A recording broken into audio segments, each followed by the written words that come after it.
Sir, you're charged with especially aggravated kidnapping. You're also aggravated kidnapping. Happy birthday. You're also You look good. aggravated Happy kidnapping. birthday. You're also You look good. aggravated-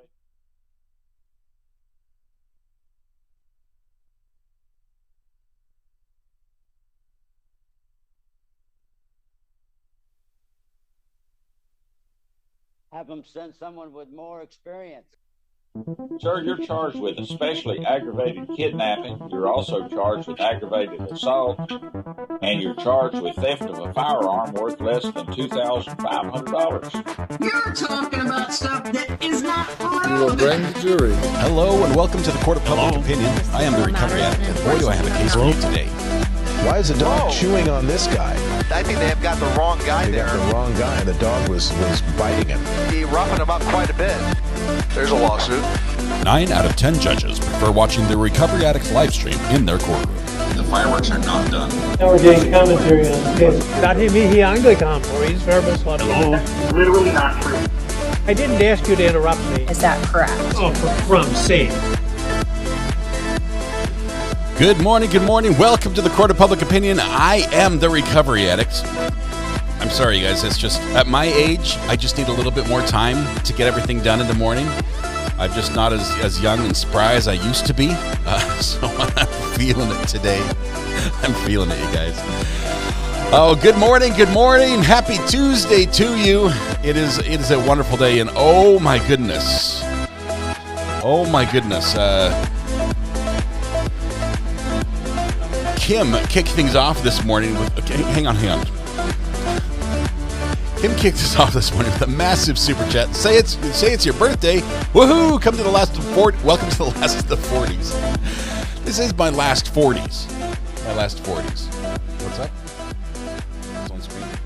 Nothing's on screen. My family's in here telling me I'm doing it wrong. Okay, welcome. Hi, why are you all here? Welcome, how are you doing? Happy birthday to you. Happy birthday to you. Happy birthday, dear Janet. Happy birthday to you. And they did it a cappella. Thank you very much. I will let you all go back to your schoolwork. Happy birthday. Thank you so much. Had the whole family in here. The whole family in here. Thank you very much. Can I get some waters, like 5 of them? Cool. Welcome. Good morning. We're going to go to court in just a minute because they're starting early and I'm starting late. But I have to say a couple things. First of all, Kim, wow. Now let me turn that down and this down. I've got a weird echo going on. Fixed it. All right. Kim, thank you very much. Welcome to the last of the 40s IRA. Thank you for all you do here for us. What a great community you built. Thank you, Kim. Thank you. Longtime supporter. Huge supporter of the channel. Also, Lois Cox, another huge supporter of the channel. Happy birthday to the best streamer on YouTube, because of some high praise there. Kelly H, happy birthday, RA. Thank you, Kelly. Only Funsies is here. Thank you for the super sticker. I love it. Shelly Small, happy birthday. Melissa P says, Scott, I hope you have the happiest birthdays today. One more year, we hit 50. You can skip that part. We can skip that part. Loves Pink, member for 23 months. OG. Melissa P, also an OG. Selena K, thank you very much for the super chat. The message fell off. Let me know what it was. We'll announce it. OG Sean White, I'm actually watching you on my phone.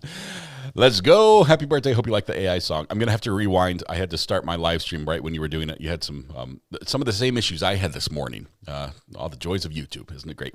Shelly Small also gifted 5 memberships to kick things off. Thank you very much. Welcome, all of you, to today. Oh, thank you.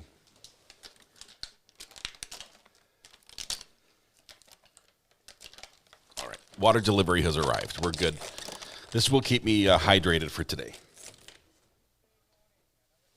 I just need to find spots to hide it.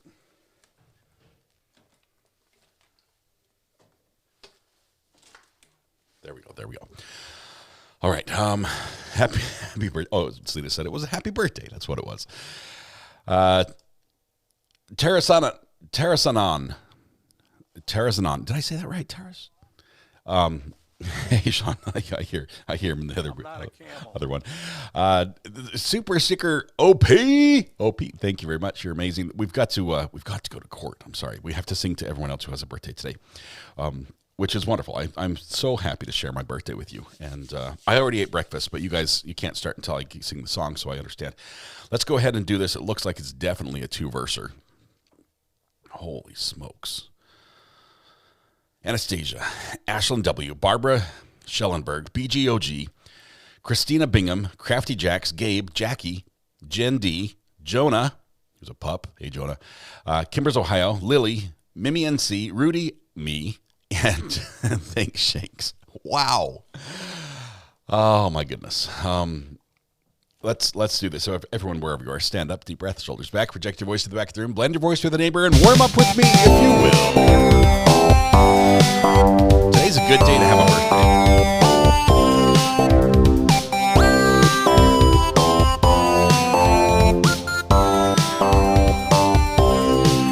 Happy birthday to you. Happy birthday to you. Happy birthday, dear Anastasia, Ashley W., Barbara Schellenberg, BGOG, and Christine Bingham. Happy birthday to you. Okay, go wait to hear. It might be a 3-verser. Might be a 3-verser. We're going to start with Crafty Jacks, Gabe, Jackie, Jen D., and Jonah. Maybe Kimbers, Ohio. We'll see what fits. Happy birthday to you. Happy birthday to you. Happy birthday, Crafty Jacks, Gabe, Jackie, Jen D., and Jonah. Happy birthday to you. No, one more verse. Happy birthday to you. Happy birthday to you. Happy birthday, Kimbers, Ohio, Lily, Mimi, NC, Rudy, me, and thanks Shanks. Happy birthday to you. Oh my goodness. Woo! I think that's the most we've ever sung to in a single day. I'm so glad I get to share my birthday with you. Y'all are amazing. I realize there are a million places you could be and a million people you could have celebrated with, but you chose to be here with me and everybody else. The privilege, the pleasure, the honor, the joy is mine. Hopefully I can turn that joy back to you, make your day just a little more special, or begin by helping yourself to free pancakes at Denny's, IHOP, Village Inn, Waffle House, McDonald's, Tammy Dunlap's House, Andy's Grill, Bob Evans, and Cracker Barrel. Myself, my daughter woke up bright and early and made me scrambled eggs for breakfast.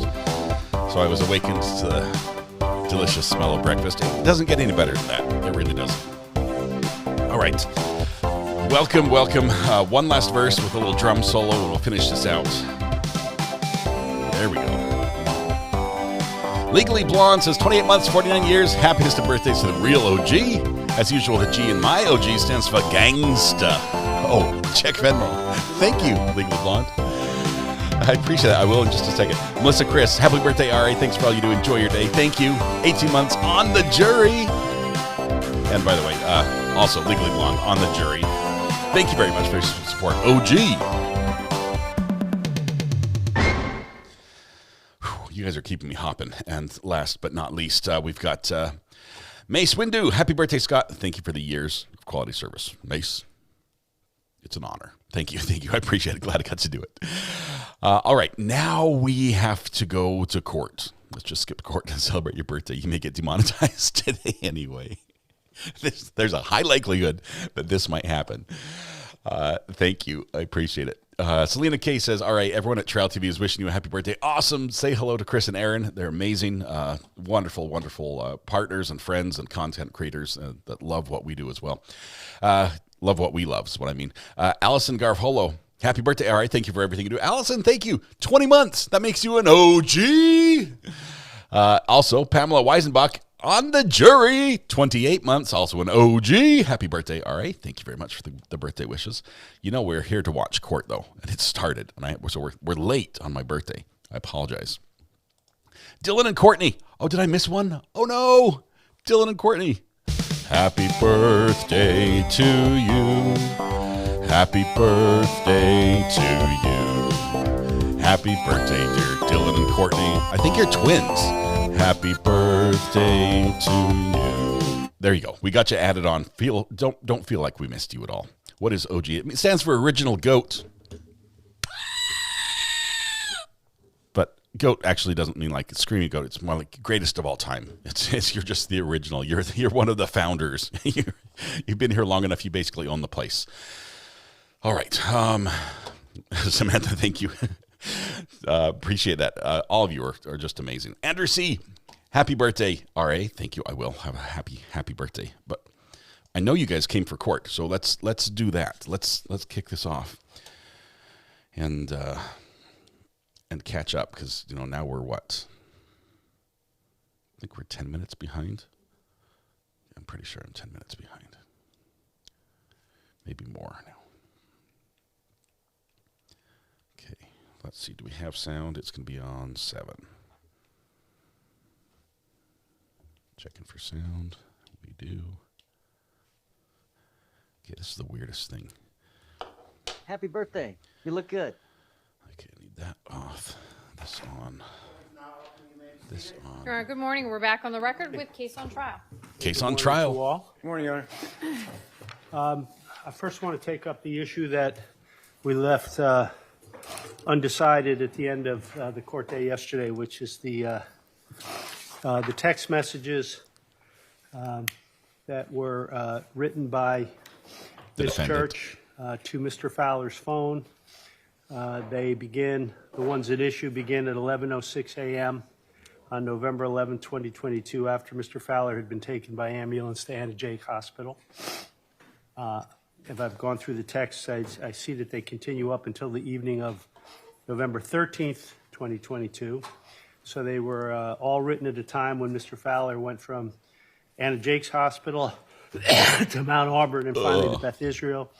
And to my understanding, Mr. Fowler was in the IC unit of all 3 hospitals for most of the time frame in which the texts were written. Having reviewed the texts carefully, and there are quite a few of them, I do not find them admissible. And they're not all alike. There are a number of differences between the texts.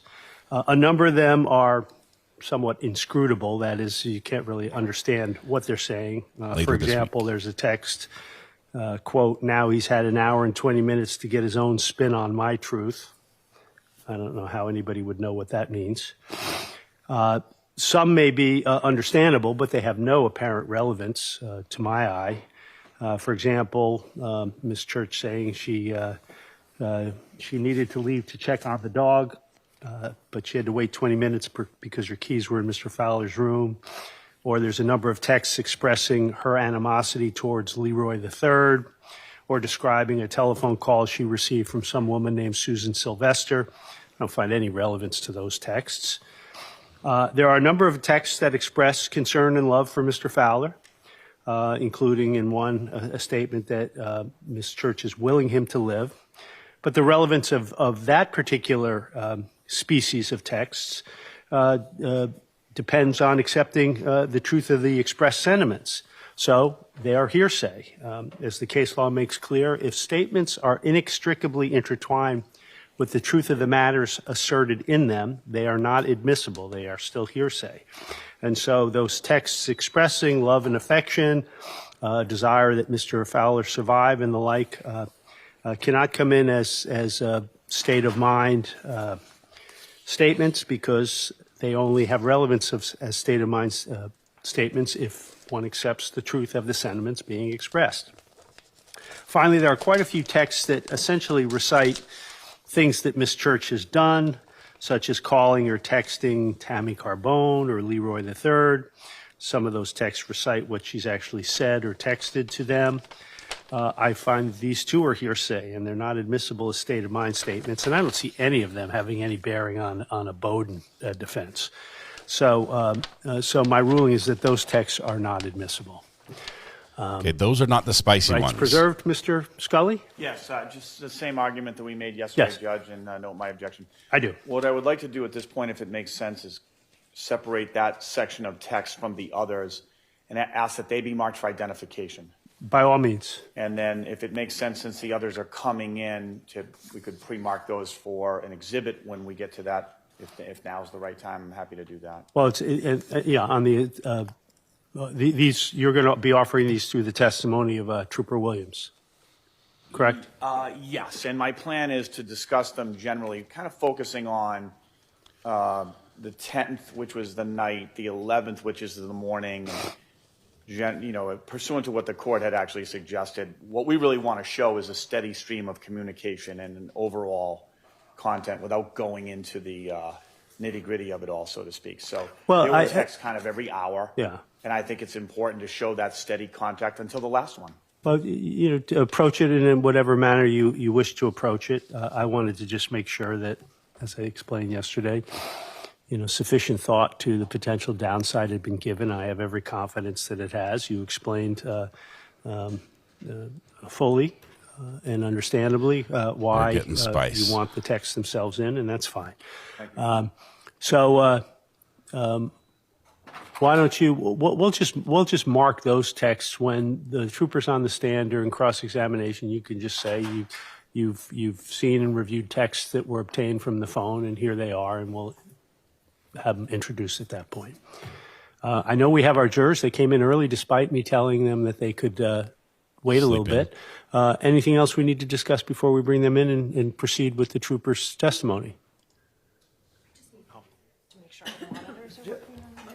We do have one issue, just a technical issue. Mr. Scully had his technical person do the edits on the interview. Okay. And it's crap. For whatever reason, I believe both parties are still waiting for the newest and final thing to download because it just takes time. At what point in your examination would that occur? Not right at the beginning, but probably within the first 15 or 20 minutes or so. I can change it around so that we can wait. Obviously, I don't want to waste time, but I just want the court to be aware that we're still waiting for that to be completed. Yeah. So there were a couple things. There was some statements that Ms. Church made post invocation that needed to come out. We agreed to it. He was able to get to it this morning, but the format that it's on, we can't download it from our office because of the firewall. So I need to download it from a hotspot. So I sent it to our IT people to see if they could download it quicker. I think they're having the same issue on the court Wi-Fi. It's just slow. Okay. So we're downloading videos over the court Wi-Fi. Downloading from that. And just so the court gets a sense, we probably had 4 or 5 versions of this, starting with significant disagreements and getting to the point where now, draft goes over, draft comes back. We're going to download it, watch it, re-edit it. And we've arrived as of 3 a.m. this morning. Yeah, we live here now. With a video that we think we like. We all like, and now we just got to get it downloaded onto a thumb drive and played. Who was dealing with this at 3 a.m.? That was me, Judge. Well, I appreciate the efforts of all counsel because you had only 2 disputes to bring to my attention. And so to me, that's really good work by counsel in trying to work these things out among yourselves. So I appreciate it. And I especially appreciate Mr. Scully if you were at this at 3 a.m. I assure you I wouldn't have been. So I appreciate it. I wasn't either, Judge. Right. So if we could just have 5 minutes just to check on that. And we have a couple of things we want to make sure we print and get ready. So we'll give you that time. Let us know when you think you're ready to go. Even if it's not ready, maybe we can give a start. If you can move on to other things while it happens, maybe we can make use of that time. Oh, we haven't done it. Well, yeah, actually, you can. Mark it. Mr. Scully is going to give you the text that I've just excluded that all start on a certain page, and we're gonna. You have to still print those out, correct, Mr. Scully? I thought we were going to use your copy. Is that not usable? It may be. What I did is I made notes for myself. I'll tell you what. We can use my copy. Okay. I used a pencil. I just have to erase my notes and thoughts on each of the texts, and I'll do that. My copy is just a little blurry. It's color, but it's not as clear as yours. And Judge, with respect, I had given the court my copy of interview number 2 yesterday. I don't know if the court needed to make any marks on that or anything, or if I could just have that back. You said you'd make your own copy. Print out another copy. If the court needs it, I'll make another copy. If not, I don't think so. Was this marked as M? Yes. Okay. I have to run downstairs and print something. I can photocopy that and then leave M. This is a mess. Take a copy of that if it works. That's fine. So we'll get that back to you, but we'll keep one copy because it has been marked for identification. Just hire Kinko's. And I will erase those scribblings on the post-hospitalization texts, and I'll provide those to Ms. Draper for marking for our next item of identification, which I think is N. That's correct, Your Honor. Right. Knew that was coming. Mr. Norkunis, Ms. Draper probably talked to you about why I didn't endorse that third motion for. I didn't have an opportunity. Oh, you didn't? No. Okay. Well, why don't you just come up? This is an ex parte funds thing. Why don't you just come up and I'll. Oh, and they're going to go ahead and mute us for that. All right, so we get to skip ahead just a tiny bit because we were a couple minutes late. So I will do that now as we get caught up. The jury was prompt and here early, so let's see what that brings. Let's see, hold please.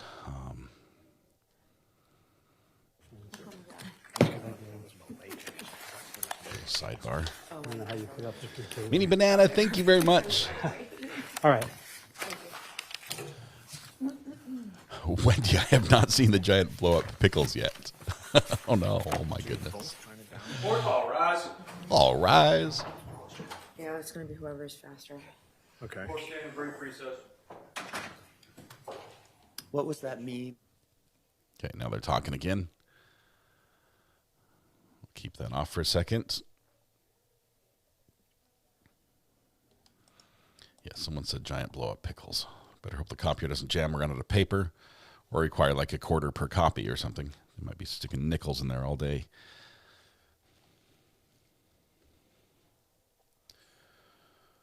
All right. I think we've got everything in order. We're going to skip ahead one more time because they decided to break again. We're getting caught up fast. Long break, long break, long break. There's still a break, still a break, still a break. And they're still at break. We're waiting. We are just waiting. That's it. Okay. So here we sit, waiting for court to begin.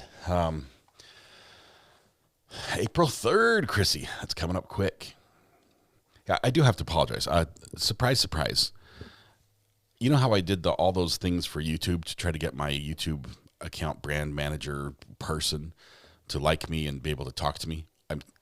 They sent me an update saying, hey, we're excited you've been part of this since January 1st. You know, just a reminder, you have until the end of March to do your 10 members-only posts. And then they showed me which ones I'd done so far that they counted, and there are 3. Which means I have to do 6 more this week. I don't know if I have 6 more things to talk to you guys about when I'm off air. I'm just I focus on court. This is my life. This is all that happens. When I get off air, I'm still thinking about court. But I am trying desperately to get those done. Last night, we went on a quick shopping trip to the Lowe's for the purpose of buying a box so I could ship somebody else's computer to someone else. Yes, it's a long story, but I help with the computers.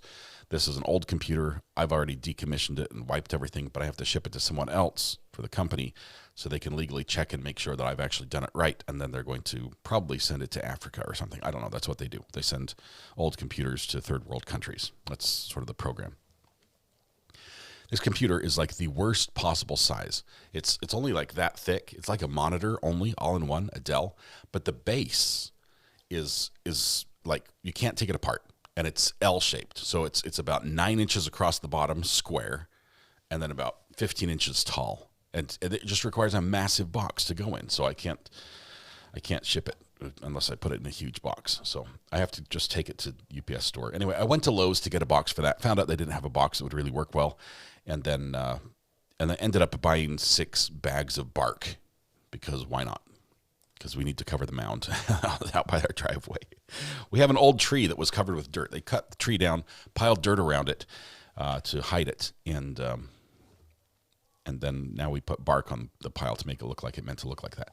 Mathis, thank you very much. Happy birthday. You look good. Thank you. Thank you. Don't you have like 47,000 Amazon boxes? Yes, but nothing this size. Like 27 inches wide, 19 inches tall, and 10 inches deep is the box I need. So I'm just going to take it to the UPS store and say, just stick this in a box and pack it and then give it back to us because I don't want you to ship it. I have to actually ship it via FedEx. How about an RA Get Ready With Me video? It's mostly me frantically running around the house saying, has anyone seen my cord? Meaning, you know, whichever cord I need at the time, a USB-C, Lightning, you name it. Thank you, H-Feet. Welcome. Don't forget the ant piles. The ant piles go under the bark. FedEx or UPS stores will box it for you. I need to box it, weigh it, get the measurements, email that to somebody else, and they're going to send me the FedEx label, and then I can take it back to the FedEx store. It's a little convoluted.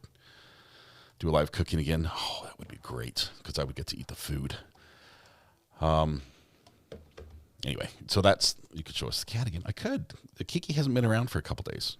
So it means somebody else is feeding him better food, is what that means. But all right, still waiting for copies to be made in court before the spice begins, and the judge has said the spicy bits are coming in. So that's going to start probably with cross-examination. Take us computer cord shopping. This is me every time I open up Amazon. I said this last night, but I still vote for cinnamon rolls. Melissa, I will also vote for those. What we could do is we could set up a camera in the kitchen, and it would just be like in the corner. We have Mrs. R.A. making cinnamon rolls while we're watching court. And then once it gets to the part where we get to, roll them out, put them in the oven, I guess they have to rise for a while. We just have her in the corner. All day we'll just watch her work in the kitchen. And then when it comes to the tasting part, we'll go live in the kitchen and get to eat them. I'll eat them for you. I guess we get to spend the day watching Ari Bless. I'm hoping this doesn't happen much. E-bike ride sounds great. Let's do that. It's great weather for that. All right. Thank you, Frosty Jenks. Appreciate the birthday wishes. Take us to lunch between court sessions. We could do that. We need one more viewer. We're currently at 666. Happy birthday. Either one of you needs good. to leave, or we need another person. Thank you. 1667. Thank you. It's like we can't be there. Not for today. Greeners is like, I'm out. Yeah. Thank you. I took a box to the UPS and they charged $2 to tape it. Beware. Lynn, I'm pretty sure they're going to charge me like $25 to box it. But luckily, I get to send the bill to the company I'm helping out, and they pay me back. So I will pay them, and then they'll pay me right back for whatever it costs. Melissa says, I've missed this entire trial. I'm only here for your birthday to watch you blush. I see that. You've said that a couple times. You're really, really too excited about that. You've missed out. This is not going to be the sort of thing you want to listen to. Anyway, members only cooking shows, several of them. That would be good. Happy birthday. You look good. It was delivered last week with spicy goldfish crackers and cashews and 2 more snacks.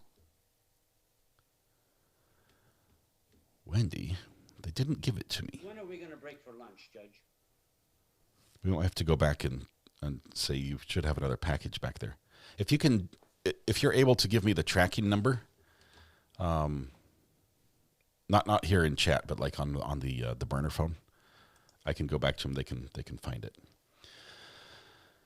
Okay, here we go. We've got movement in court.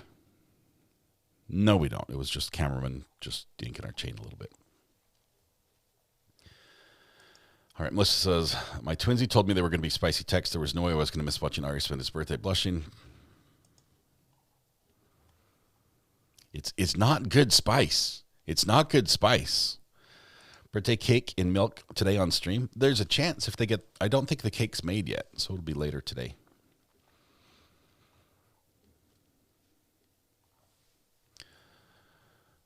Let's see. I've been on Catch Up Crew this entire trial. It's an interesting one. It's getting more and more interesting, Blue Star, as we move forward. We're waiting right now just for a copy center. I mean, like a copy machine, I'm pretty sure. Or maybe somebody's downloading a video from YouTube. Something like that. Defense hired a video editor from Fiverr.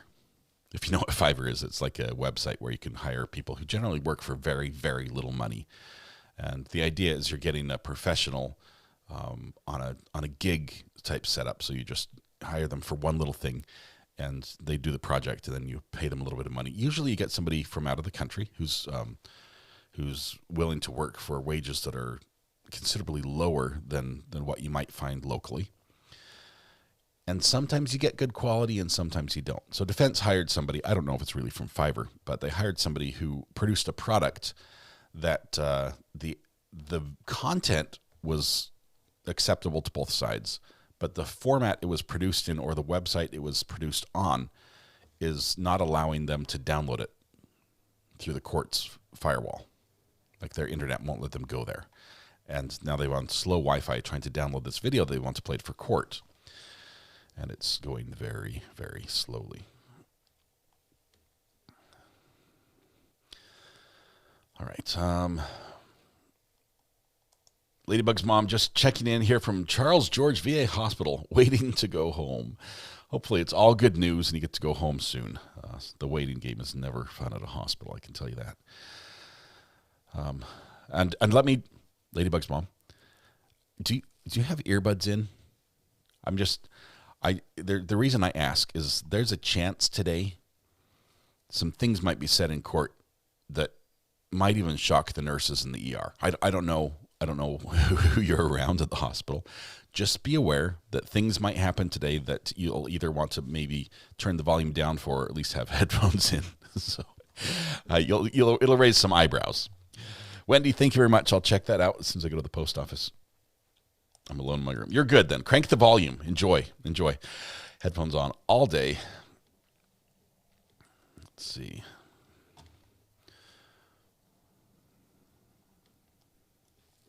There was something else I wanted to tell you.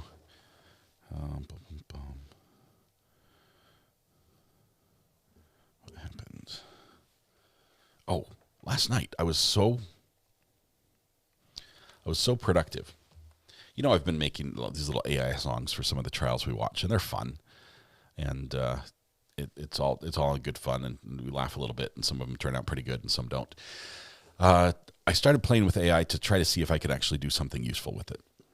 And last night, I built a crew. I don't know what else to call it. It's a crew. It's a team of AI robots that do work for me, and they all work together. And I push one button, and the team goes to work, and they all and there's one that goes out and it researches on the internet, and it looks for stuff like live, brand new. And it has a personality. It has, well, not really a personality. It has like a robot personality. It has a goal, a function, a mindset with what it's searching for, and it returns stuff based on that. And the next one looks at it and does math and crunches math and looks at popularity of certain content and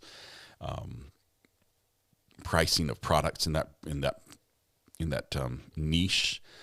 And the next one looks at opportunity, both competition and everything else. And it's got a series of robots that the end result is it produces a digital download product in the field that I'm researching that is highly competitive because they're selling lots of them online, but there are very few sellers and they're selling for a lot of money.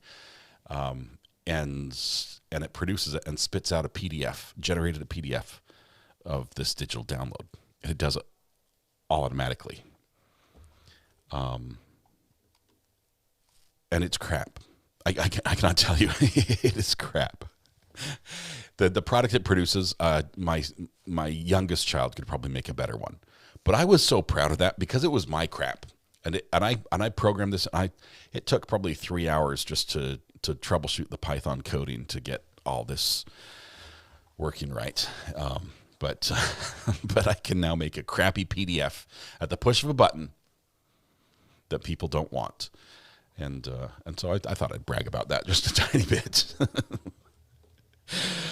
Oh, man. It's good fun. It's good fun. All right, take us for a ride over town on your electric bike. Donna, I can do a tour of town. You can go to the cemetery because some of the headstones make great jumps. No, just kidding. I mean, no, don't do that at the cemetery. I even ride slowly through the cemetery. I'm very respectful. The last thing you want is a whole field of dead people haunting you because you're disrespecting the cemetery. Shelly Small says, I have to remind my daughter when I'm in Walmart. I have her on speakerphone because sometimes she uses some spicy language. Yes, we might never get to the spicy language at this rate. We might be waiting for a copy machine all day or for a video download. Now apologize to the mods. I'm sorry, mods. What did I say? Mods are now we're done. No. Are we quitting in mass? Does one have Greener's personality? No. You guys seriously overestimate A, my skill, and B, AI's capability when it comes to this. And it's not channel related at all. It's literally, it's checklists. It's making a checklist. Say for instance, you are a, let's think of something obscure. You are a gardener in the desert, and it's your job to water specific cacti, but not too often. It might be good to have some sort of checklist to go down at the beginning of the day and wake up and just make sure you put on your deodorant because it's going to be hot and sweaty, and you brought your hat and you filled the watering can, and you have a map for the day, and you know when you last watered this specific cactus, so you can't overwater them or something like that. That sort of checklist, I make that quality of checklist. So Sahara Desert gardener cactus waterers would go online and be like, you know what I really need? I need a checklist to help me water the right cactuses today. And they'll search on like Etsy or Gumroad or something and be like, where can I find a checklist for Sahara Desert cactus waterers? And they're like, oh, there it is. Scott's made one. I'm going to buy that. And they pay me the $1. We're back on the record with Case on Trial. We all set? The video is finalizing the download. It's downstairs. Someone in our office will bring it up as soon as it's done. Should be within the next 10 minutes. All right, we'll bring the jury in. Anyway, so thanks to me, cacti in the Sahara Desert are now going to be watered on a regular schedule. Yes, I don't know what the job title is, but you know there's somebody who does this, right? Your Honor, Mr. Norman wishes to address the court. Yes. Do you wish to come up sidebar? No. Oh, on that. Why don't stop going sidebar, please? Wish they would not go sidebar. We know that RA is digging this hole deeper. We all know that Mrs. RA is the checklist master, and she's a human. She is 100%. If I could brag on Mrs. RA just a little bit, Roman, did I miss this one? Welcome to 49. Weird age, not 50 yet, but not young anymore. I turned 49 in January. Sorry that your no spice birthday wish didn't happen. Have a great day. Otherwise, soon you'll be a grandparent. Best thing ever. Friday is the day. And I got to talk to my son last night. And of course, he was exactly how I was right before my first child was born, which was him. And just a wreck emotionally, like, oh my goodness, life is coming at me so fast. I have no idea if I'm ready. I know I'm not because I don't know what I'm doing. And so I got to give a little advice to him and then laugh at the same time because it's like, haha, you did this to me, right? You, my oldest, you put me through this, and now I get to sort of laugh sitting back and watching you go through it. But at the same time, he's my son, and I'm like, look what I've learned. Here's what I learned because I was there, and it seems like not very long ago as well. But anyway, so I got to give him some advice, staying up way too late last night. But that's okay because I brought Mountain Dew today, so we're going to be plenty good. Thank you, by the way, for the Mountain Dew, Stephanie. You have unusual interests. I do, Mary, but it entertains me. I'll be an official senior citizen in a month. Hey, do the research now. Find out where you can get the good deals because you know that's the best benefit is all the senior citizen discounts. Sometimes you get to cut in line. There's all sorts of benefits. Raising children is like watering a cactus in the desert. That sounds like an AI summary if I've ever seen one. Greeters, thank you very much. Why? We're still waiting for the jury? Can't wait to be a grandma. I'm stoked. I'm just absolutely stoked. Bragging on Mrs. R.A. She is amazing. She liked... she said, I don't feel I'm very artistic. So she went out and she started getting adult coloring books, like the fancy garden flowers, just a billion different tiny shapes and details. And so she was coloring that, and that was cool. And she liked that, but it was too scripted for her. And so she learned how to create journals, like very flowery, customized. She gets a bullet journal is what they call it. It's a journal that just has like graph paper or just blank pages. And she makes the lines and the outlines and the borders and she's adding stickers and themes and colors and highlight and she just makes these journals and then she uses them effectively as well. That's awful. Devin Daughtry gifted 5 memberships. Thank you very much, Devin. Anyway, her bullet journaling. She used to watch videos and copy. Now she just sits down and just creates amazing stuff. Thank you for your patience. I know that I told you you'd come a little late, but I was also told that all 16 of you were here pretty early on, so you've been waiting for a while. We actually ended up staying in session yesterday till just about 4:30, working through some of those issues I told you we needed to discuss. Today we dealt with at least one other, and then there's some technical issues that council were trying to iron out before we could bring you into the courtroom. I think they have now all been resolved. So here we are, ready to go again. Since we saw each other yesterday afternoon, has any member of the jury discussed the substance of this case with anyone, including among yourselves? No. Since we last saw each other, has any member of the jury seen, read, heard, or overheard anything from any outside source about any aspect of this case? Very good. We are continuing with the presentation of the Commonwealth's case. The prosecutors may call their next witness. Lewis Williams. All right, here we go. The jury hears that we've been working all night getting ready for you, and oh my goodness, I'm coughing on you. So there's 2 more coughs, and now guess what they're going to get? This is what we got ready. Like this is what we spent all night getting ready. Is these spicy texts. So buckle up, guys. I apologize in advance. Hopefully it's brief and kept tasteful. Hi, we're going to ask you to stand again. Sir, if you'd raise your right hand for me, please. Do you solemnly swear the testimony you're about to give in the cause now in hearing shall be the truth, the whole truth, and nothing but the truth, so help you God? I do. Thank you. You may be seated.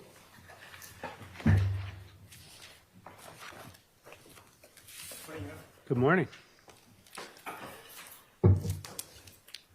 Good morning, sir. In a nice loud voice, could you introduce yourself to the jury and spell your last name? Good morning. This My guy name can't is say Lewis introduce. Williams. Williams. And sir, what do you do for work? I'm employed with the Massachusetts State Police. And are you a trooper? I'm a sergeant. Okay. Well, sorry, you're assigned to this. You're an officer. Yes. All right. Current rank is sergeant. Yes. When did you get promoted, sir? November, I believe, last year. November so 2025. Okay. Prior to November 2025, what was your assignment, sir? So I was a trooper. I was assigned to the Essex County State Police Detective Unit. I was assigned to homicide investigations. All right. What is your current assignment, sir? I'm assigned to the State Police Critical Incident Technical Investigations Team. It's the city team. I'm also assigned to the FBI Violent Crimes Task Force. All right. So I'm going to ask you if you just briefly, sir, as a member of the State Police Detective Unit in Essex County, how long were you a member of that unit? Almost 5 years. Okay.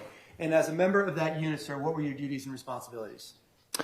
So I primarily did death investigations. We would do unattended deaths, which could be medicals, suicides, accidental deaths, decompositions, and then we would do suspicious deaths as well.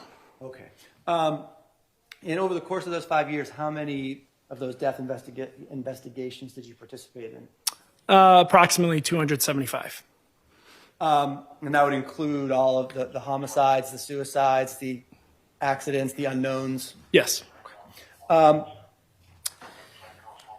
And generally, sir, when you were doing these investigations, were you working with other troopers or other law enforcement officers? Yes. And how did that generally work? So typically whenever a death comes in, we get assigned to the local police. They'll call it in. So they have a detective. We meet up with the detective. And then we also, for any scenes we go to, we have crime scene services for the state police. So we have a trooper assigned to them, and they deal with like the digital photography. So for all deaths, from an investigative standpoint, there's typically 3 of us on scene at a minimum. And then typically the local police will have like a patrol officer on scene as well. And would you have supervisors who you would work with on these cases?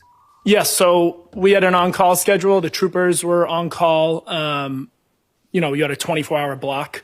Supervisors are on call for the entire week, so they supervise any calls that come in. Adam, it's good to see you. Yes, welcome, friend. That's correct.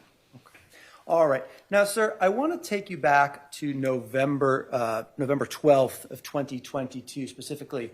Did you become involved in an investigation into a death in Salisbury on that day? Yes. Okay. I should say, at the time that you actually got involved, was it a death? No, the person was in the hospital in serious condition. Okay. And when you got the phone call, what did that there was this investigation that was going to be started and it was going to be your assignment? What did you do, sir? I went up to Salisbury and I met with Detective Verney, and Trooper John Lannon also came as well. Okay. And did you have any information regarding what you were investigating at that point in time?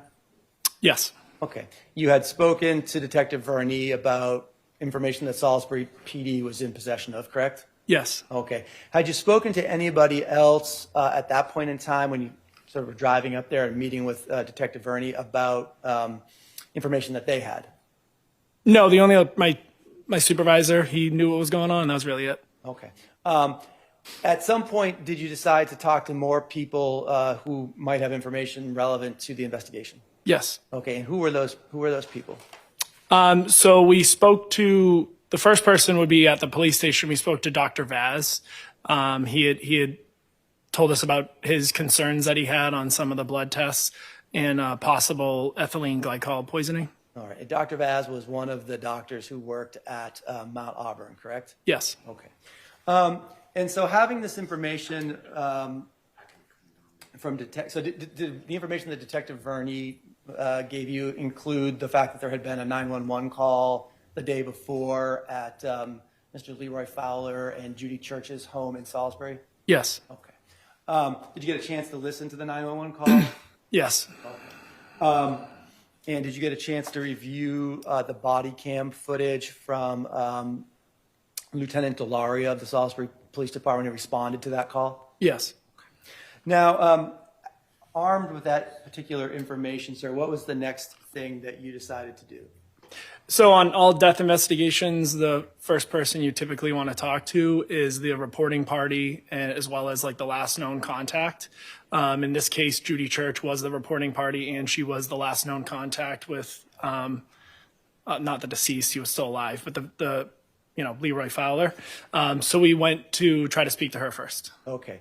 And so the jury's already had the opportunity to watch the body cam interview of Miss Church on November 12th, 2022. You were present for that interview, correct? Yes. Okay.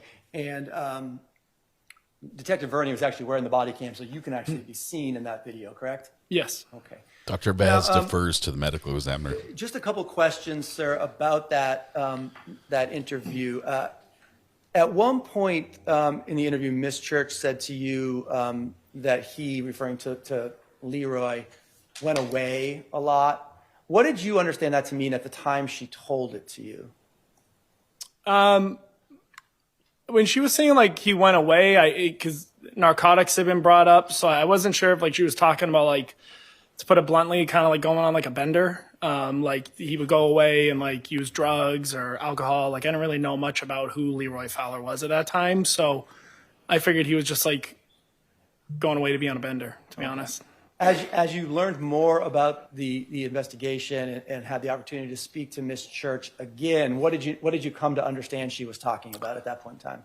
So I did not know about the Barbara aspect and the other girlfriend, and then I realized that what she was referring to was when he goes away, like he goes to another woman's house.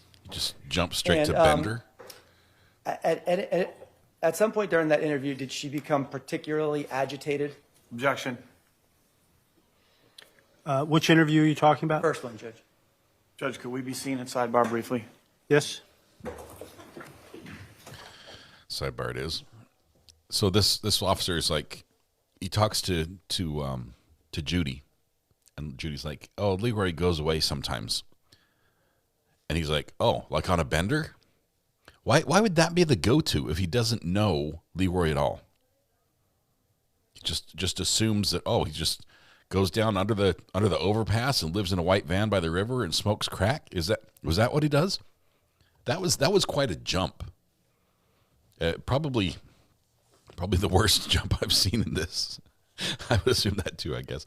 Well, we know a little bit about him, but the cop didn't know anything about Leroy, right? Didn't know he was using drugs and things like that. Unless I heard wrong. Maybe I heard wrong. But I would have thought like on a retreat, or he goes camping, or goes fishing.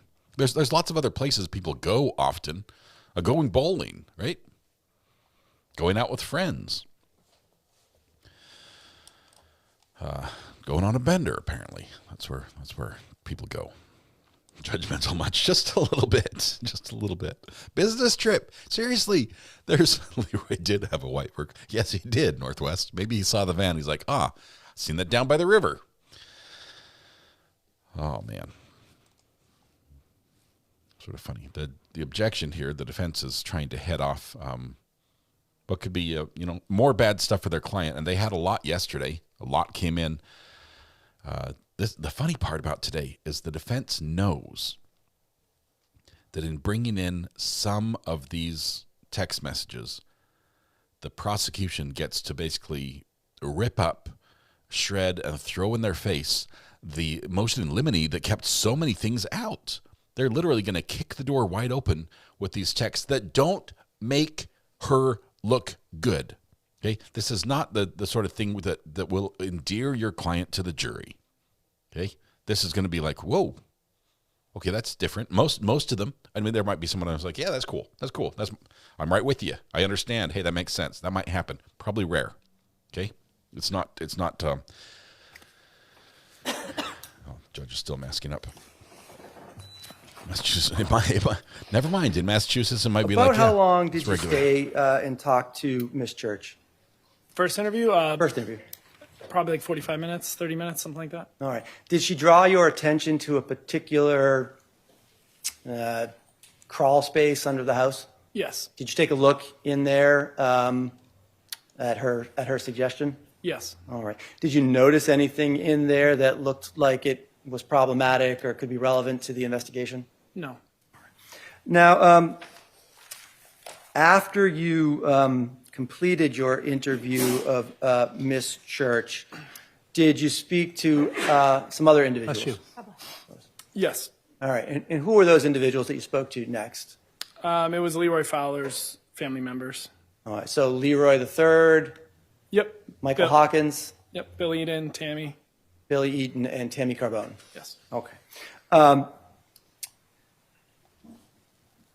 And during the course, so this was all on November 12th, correct? Yes. All right. Now, were you getting any updates from the hospital periodically during the course of this day, or was that the conversation with Dr. Vaz the only one you had that on that day? That's the only one I remember that day, yeah. Okay. Now, late on the 13th, so that would be Sunday, did you learn that at about 7:30 that evening, Mr. Fowler had been taken off life support? Yes. And that he died around 9:30 or so that evening? That's correct. Okay.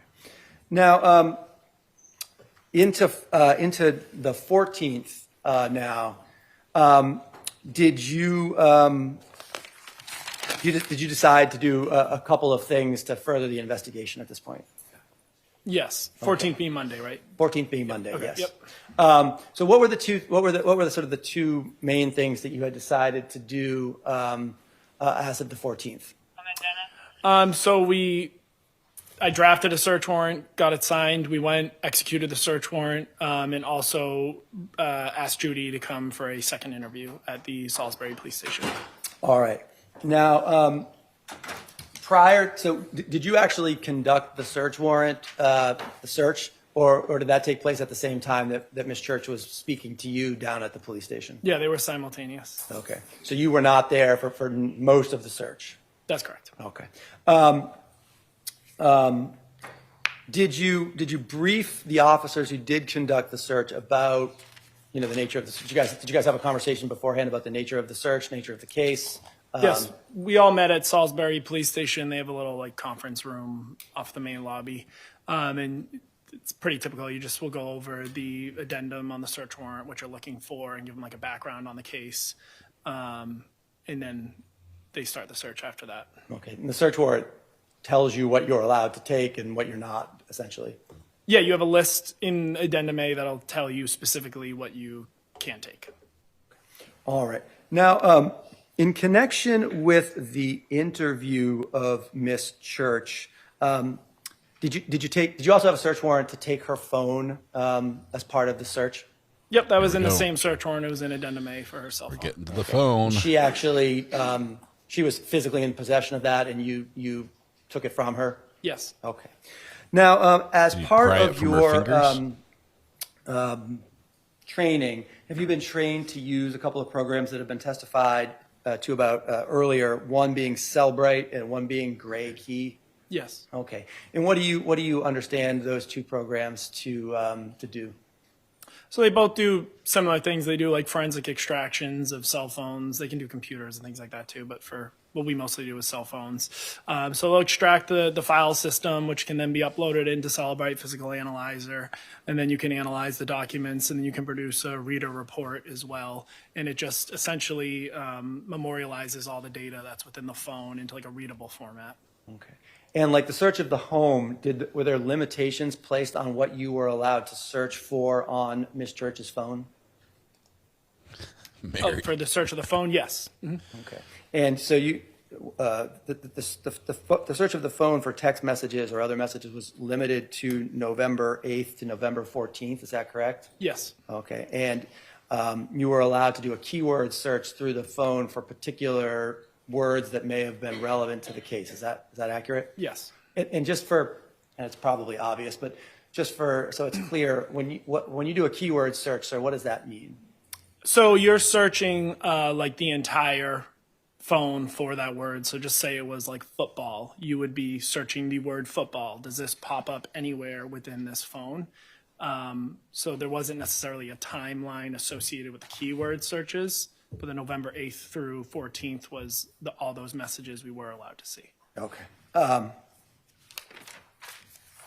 Now,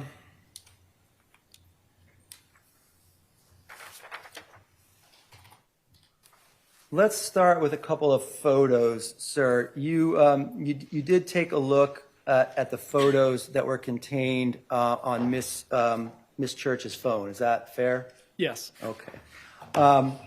And were there any photos that were taken that were taken during the time frame in that November 8th and November 14th period that caught your eye and that you ended up sort of flagging for further investigation or as part of your investigation? Yes. Okay. Okay, so we're starting with the non-juicy stuff. The prosecution is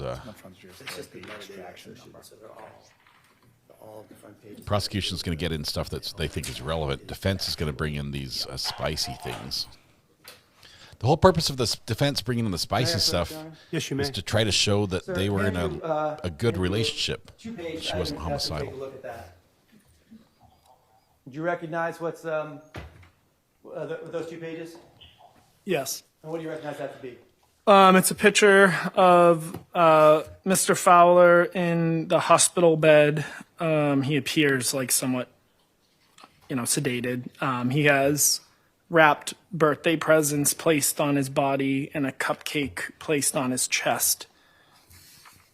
Your Honor, after this is a what? This photograph was taken on 11/11/2022. Is that correct? Yes. All right. Your Honor, after this is the next exhibit. A cupcake placed on his chest. He's sedated in the hospital. Okay, Red, we need a cupcake added to the thumbnail. Sergeant, this 2-page document, the front page contains sort of the metadata associated with the photograph, the phone that was used, the time, yes, all that sort of thing, and then the second page is the actual photograph? Yes. Okay.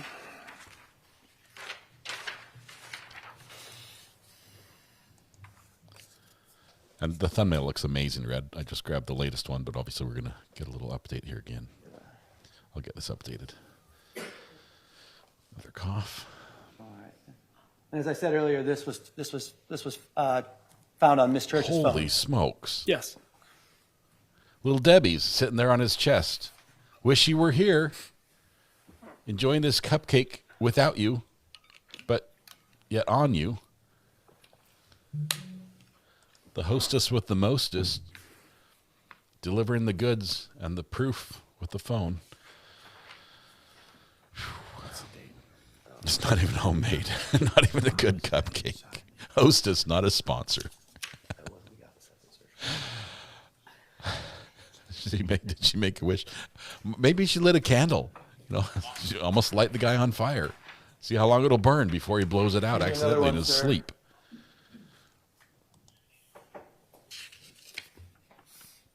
Mama Drama, thank you very much. And 34 what do you months. recognize that to be, sir? Oh, So this is a photo of a glass with an orange liquid in it and a cup holder that appears to be next to where Mr. Fowler's bed is in the residence. It was taken on August 26, 2022. She brought him more? And again, this was found in the photo library of Miss Church's phone. Yes. Offer this as the next exhibit. Any objection? I know the hospital's not serving up exhibit. Fanta to patients. Did she bring him more?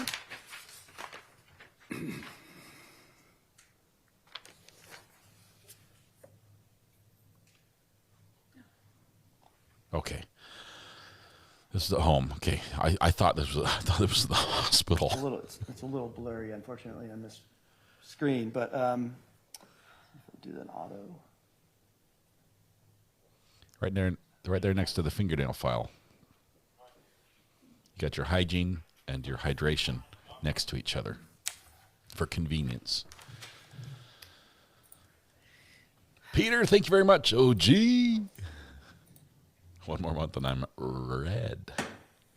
There's only Now, one red. in addition to those two photographs that I showed you, sir, were there a number of photographs that you found on the phone that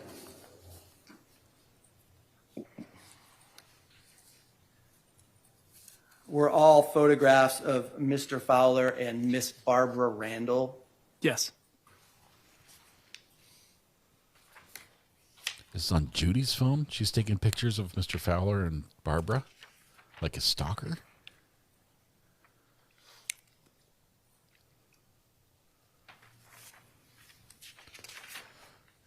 What are you going to do, object?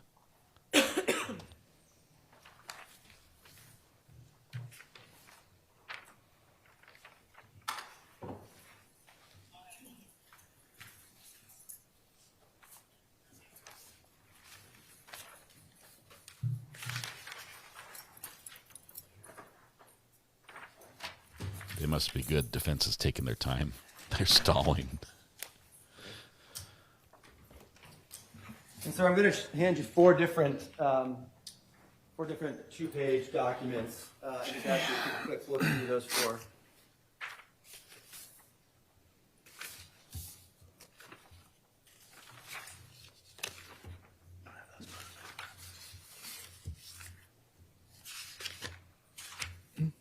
Did you recognize those, sir?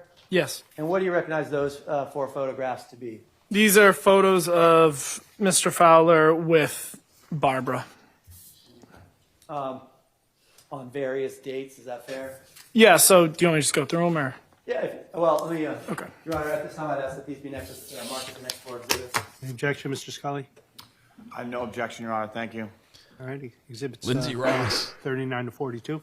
Thank you very much. As they mark these exhibits, we're about to see them. The next step is for him to publish. That's us getting to see them. These are not the spicy ones yet. We're holding off, hopefully at least until an hour into the stream. Which one do you have?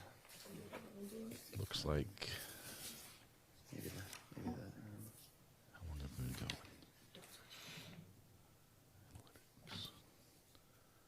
About this one.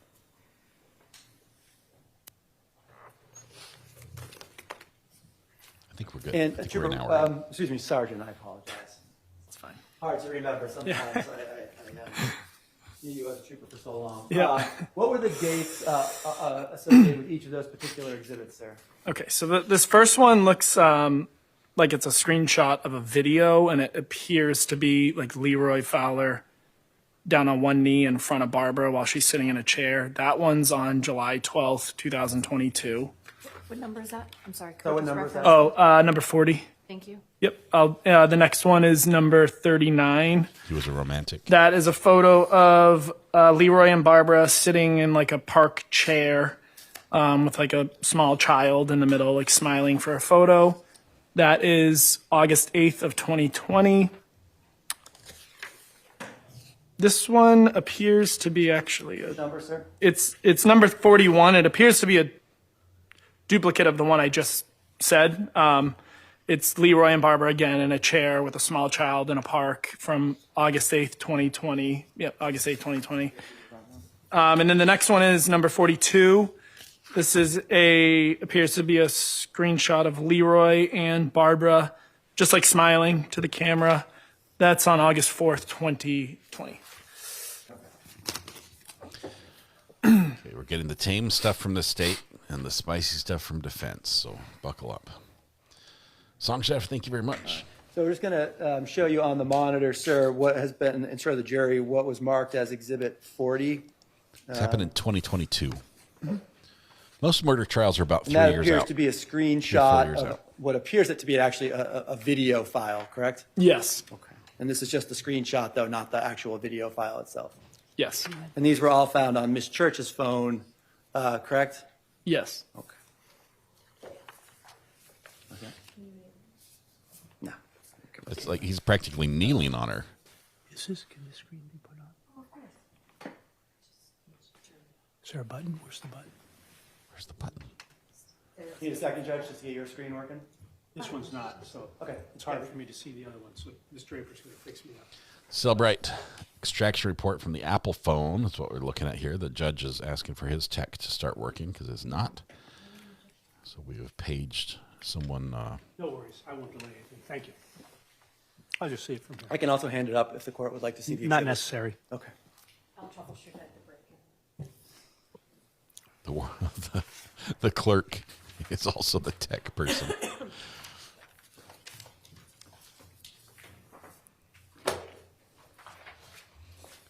Hope she gets a pay raise. Tower Hill Girl OG, 36 months. Happy birthday. Yes, thank you. Minnie Moore. That is Thank better. you.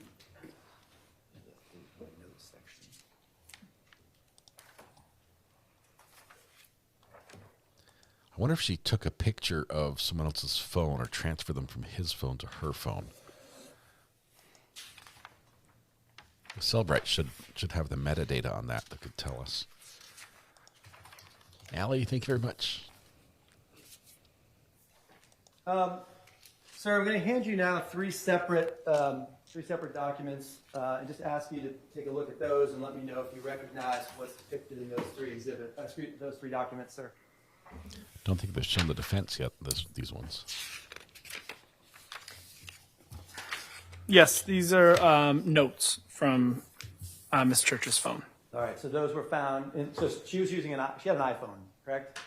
Yes. All right, and on the iPhone there is an app that comes with the phone called Notes. Is that correct? Yes. And Miss Church, found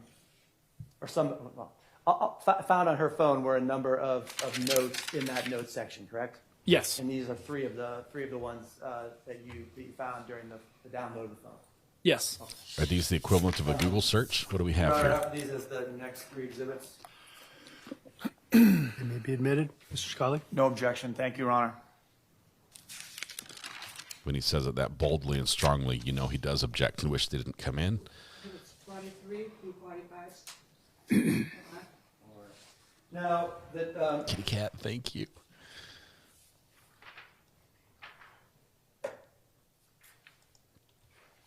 two of these documents, Exhibit 45 has a date of May 2019, correct?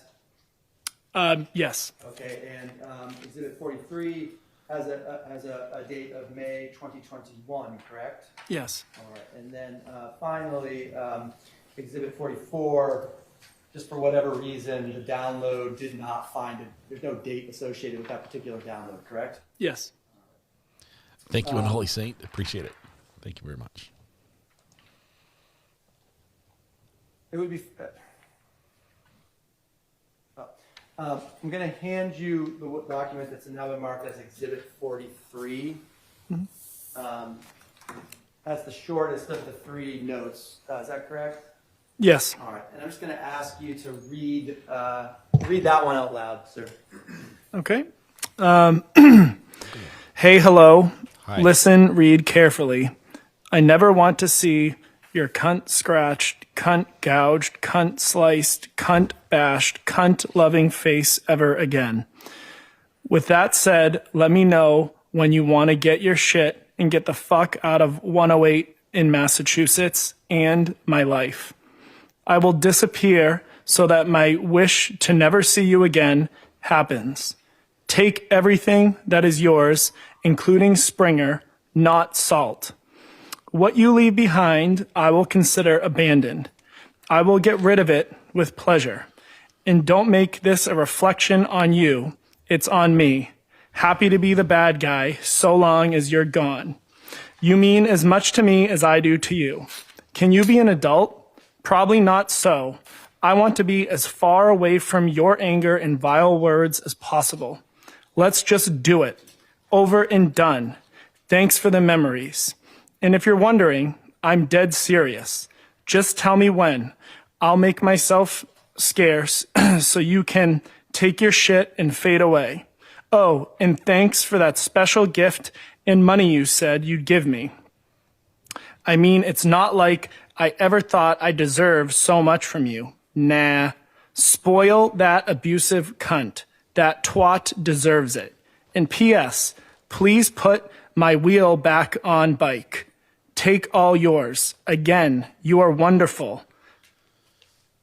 I suck. So just go and say in hey, hello, be happy. Thank you. Well, no warning whatsoever. They just hit us between the eyes. And We are showing us. I neglected to give you one more of those. No. messages, sir. You gave us all we needed. Ask you to take a look at that and just ask if you recognize that one. We got the birthday gift of demonetization. I do. All right. And is that another message or another note that was found in the notes section of your church's iPhone? Yes. And that one. Oh, my goodness. Yes. All right, after this is the next exhibit. Scully? No objection, Your Honor. Exhibit 46. With the court's permission, I've staffed I you to thought read that one. defense was going to. Oh. This is Buckle exhibit up. I'm 46. sorry, guys. I'm sorry. If you see those 2 cunts that live in the cottage, tell them I have words. You'll recognize those 2 cunts because you're with one. I guessed it all, didn't I? You're just here and dragged me along to buy gas because you don't want to be with me in, it says FL, but Florida. Like that morning in Florida, you baited me with that cunt on the phone to say out loud that you didn't want to be there. And when we left so abruptly is exactly what I said.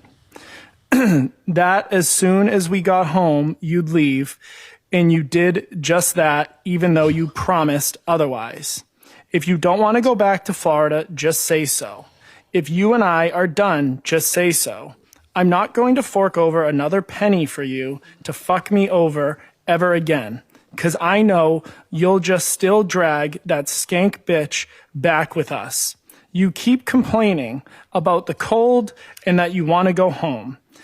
I am want to be in Florida. You only want to be in Florida or anywhere else with my money. Obviously, I am not the one you want to be with because you fucked me over today too. Thank you. Did you read that correctly? Yes. Yes. Oh my goodness. I'm not sure what the threshold is where YouTube drew the line, but we found the line. Tiff, I'm so sorry. It's just, Judge, could we be seen in sidebar? Now? Yes. Maybe a little heads up before would be better.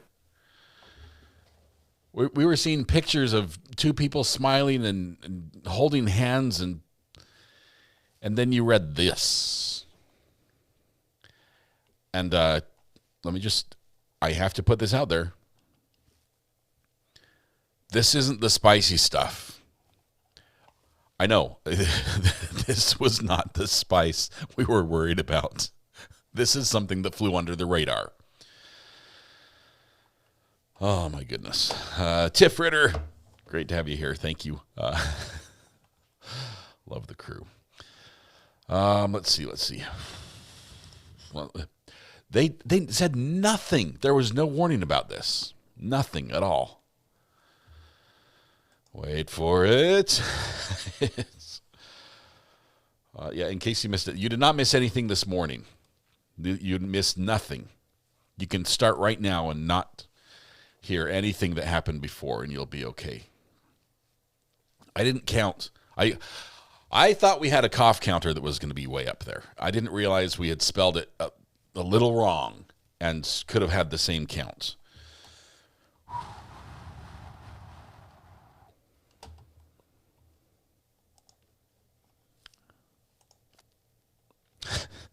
Chainsaw, happy birthday, R.A. Mikey, thank you very much. Oh, Morag. This is so bad. This is so bad.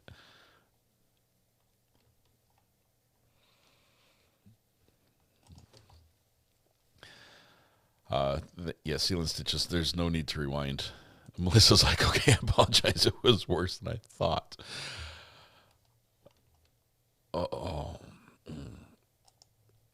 It gets worse, but we didn't know this was going to happen. Virginia, thank you very much. I appreciate it. Let's do a quick check here. Yeah. Apparently YouTube doesn't like that word.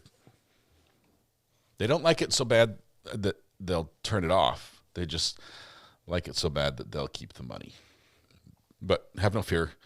Please, the super chats are not affected. You guys are fine. Those that gave super chats are fine. All it does is just, it makes it so that YouTube does not show ads on the video. And because there are lots of companies, like mine included, that typically would not pay to advertise on a video that has that content. So it's great. It's fine. It was one day. It's half a day. We're gonna be fine. No worries. So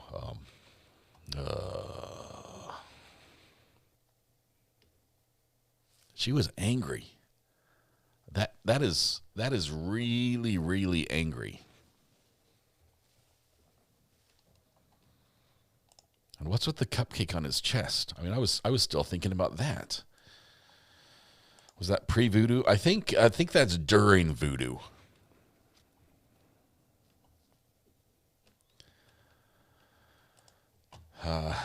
Barbara Schellenberg, thank you very much. CHF. I have to research what currency that is. Let us know where you're checking in from. That's awesome. Michelle, happiest birthday there. You're so right. I am trying really hard to not think about it. Michelle, by the way, 27 months. OG. That is some rage. When were these texts sent? I'm not going to rewind and find out. I didn't think it was important.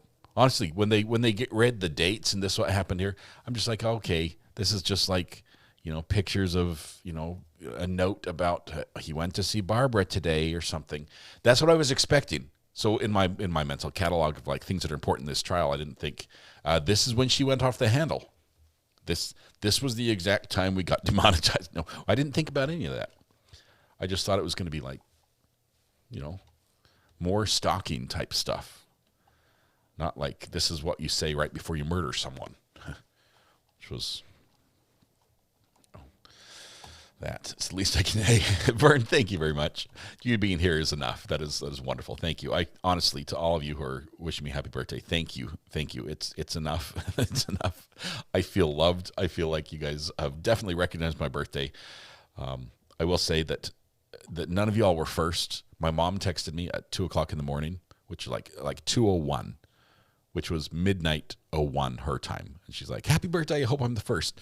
Well, I was 2 hours into my birthday because of the time zones. I don't think she realized. She's probably stayed up till midnight just for that. So thank you, Mom. You could have done it at 10, but that's all right. She was not the first. First was Linda from Welcome Federal Credit Union, which I don't like, sending me an automated message along with a note that we're getting charged a $10 inactivity fee because we have an account there that we don't use. I'm like, happy birthday, we're taking your money. And it was automated. I'm like, you can't make these things up. So that's how my morning started. I'll need a brain cleanser after court today. Josh, find something good. Josh, at this rate, you can find anything, and it will be a good palate cleanser after this morning. Can a witness refuse to read the text? No. It basically comes down to the judge. Okay, you look at Proctor, right? Proctor was like, "Please don't make me read this, please, Judge. Can I not?" And he's like, "Read it." She's like, "Read it the way it's written." So they can do that. If it was a lay witness, meaning not a police officer, they probably would have more ability to implore to the court and just say, look, either this is against my moral code, or this is, I have a religious objection to doing this or something like that. And that might hold water. That might be like, yeah, I don't have to read that. But if it was something they wrote themselves, it's like you said it before, and now you just don't want to say it in court because it makes you look bad, they'd probably have to read it. But it might come down to the judge there. And there are other ways to do it, right? If there's a witness that refuses to read something, the judge might say, well, it's allowed to come in, so I will allow the prosecutor to read it or something like that, and then it would come in that way. I don't think a police officer could refuse. The one guy did in the Reed trial, the group of friends, yeah. You have to wash your ears out. I'm stuffing cotton in mine. I'm looking for earplugs at this point. We're 2 messages deep. I hope that's the last one. But Josh, get back here, young man. We're only getting started. Oh, you guys are the best.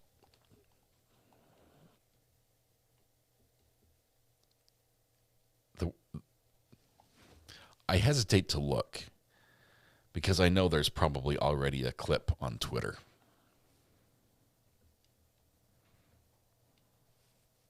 You know there's a clip on Twitter already. Oh, man. What is this? Darren Jones. This is a court case that just went off the rails with language when we weren't expecting it. We had just gone from looking at a picture of a birthday cupcake on a patient in a hospital bed to the most language that makes sailors blush, and YouTube frown. And it takes a lot to make YouTube frown, for the record. YouTube's pretty tolerant.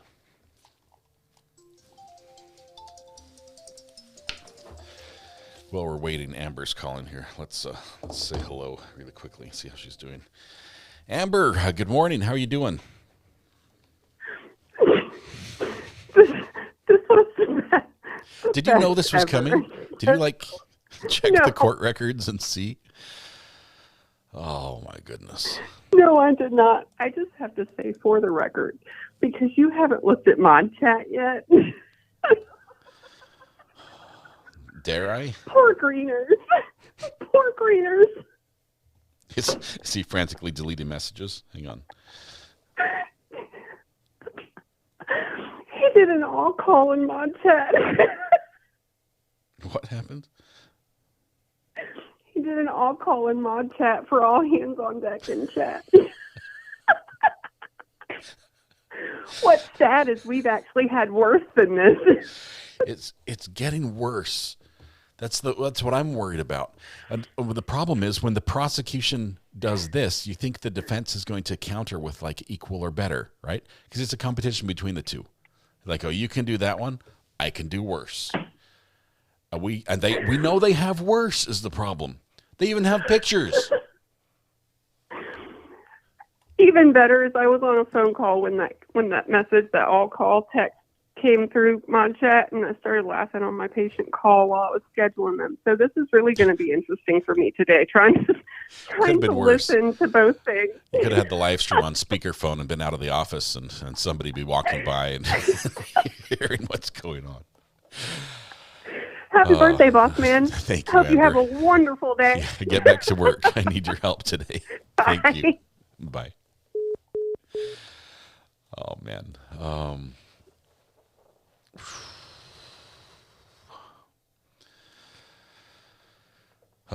We can handle it. We can, for sure. This sidebar is taking a bit longer than normal. Usually when it goes this long, the judge might excuse the jury just to let them get a break instead of just sitting there doing nothing because it's boring and he doesn't want the jury to fall asleep. At least they can go back and stretch and walk around and get a drink or use the restroom or something. But long sidebars typically get the jury out. So either this is almost over or I expect the jury to get a little break. For the record, we do not use that word or even hint at it with initials in chat. Yeah, let's not try to get around the... Well, let me say this. You now have found one of the 189 some odd banned words in chat. That's one of them. Please don't try to find a way around it. We don't use that language in chat for a reason. Normally, we're a fairly family-friendly show. Today, we're not. I apologize for that. Yeah, let's not stoop to their level just because they did in court. We should do a live stream on the record with folks calling in. We may do that, but it's hard. Oh, looks like I've seen some motion from the judge's head. He might be going back to his bench. If we do call-ins, I think he is going back. There we go. Takes a sip of something strong.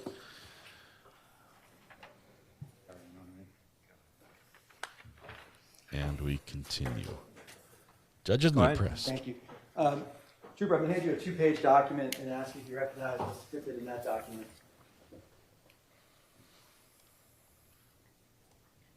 Maybe Phil won't hear about it. I do. Okay. And do you recognize that to be text message exchange between Miss Church and another individual that you found on her phone? Yes. Okay. Your Honor, I offer this as the next exhibit. And subject to our discussion at sidebar and with all rights preserved, I will admit it. Thank you, Your Honor. Oh, man. Exhibit 27. They objected to this one? I'm just reading from the text message exchange. On September 9th, 2022, Miss Church wrote to the recipient of the message, "Scorpio to the world." The exchange continued on, and on that same date, not bad. at about 10:26 p.m., she wrote, "I wish I could actually sting and poison someone to the death," with death all in capital letters, and an exclamation point. "Got one picked out if that's the case," exclamation point. Is that fair and accurate reading of that document? Yes. Judge, could we have the verdict form, please, just real quick? She said, what?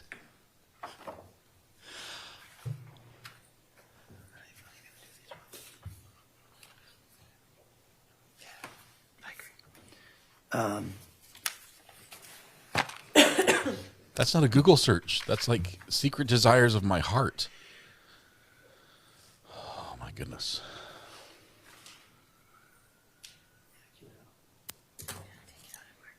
I'll just ask if we can mark it separately. There was a cough in there. Judge, I know we started at like 10 today, so I don't know what time the court's going to take the break. I was going to get into the video now, and it might be useful to play some of it, take a break, and then play the rest of it, because otherwise it's a long video. All right, we can start it. Okay. Roll tape, says the judge. All right. Now, sir, I'm sorry, what? Yeah. You mentioned at the beginning of your testimony that you, at the same time the search warrant was going on, you interviewed Ms. Church back at the Salisbury Police Department, correct? Yes. And that interview was recorded on body cam? Yes. All right. And that was you and Detective Verney conducting the interview of Ms. Church? Yes. Okay. And, when you spoke to her to sort of ask her to come down to the police station, did you have any difficulty understanding her? No. She didn't appear to be under the influence of any Oh, drugs no. or alcohol? No. Okay. It was at the beginning of that interview that you took the phone from her that we've been discussing in some of the previous exhibits. Is that correct? Yes. Okay. All right, Your Honor, we have the thumb drive with the video actually plugged into the computer. So I would just offer that as the next exhibit, and we can perhaps put the tag on the thumb drive when it's convenient for the court and the clerk. All right, that's fine. We'll get the next number, which is 48. It will be Exhibit 48. Thank you. The thumb drive. Can someone find me one of the yearbook photos for her class? We'll gray out all the kids' photos and just keep hers still there. But can someone find a yearbook photo from her when she was teaching? Just, same as yesterday, body cams were recorded. I'll probably end up just propping it here. It's easier than wearing it and getting in the way. Okay. I'm scared. Nothing to be scared about. Like you said. No, you're absolutely not under arrest, okay? I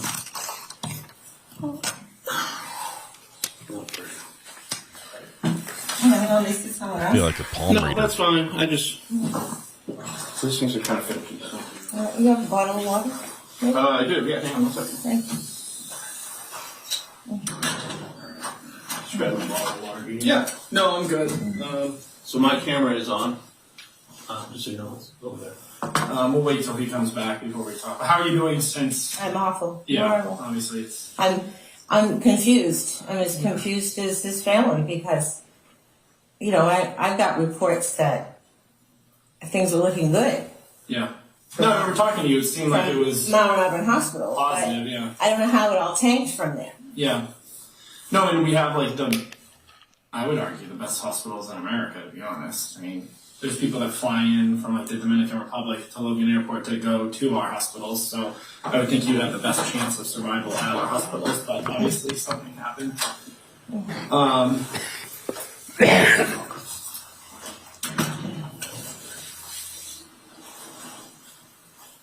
You want to give me water? It's like, you didn't get me one? Have you talked to his family then? Mm-hmm. Okay. How's your son doing? Was he close to him? Well, yeah. Yeah. I consider Lily Roy stepson and Leroy the same.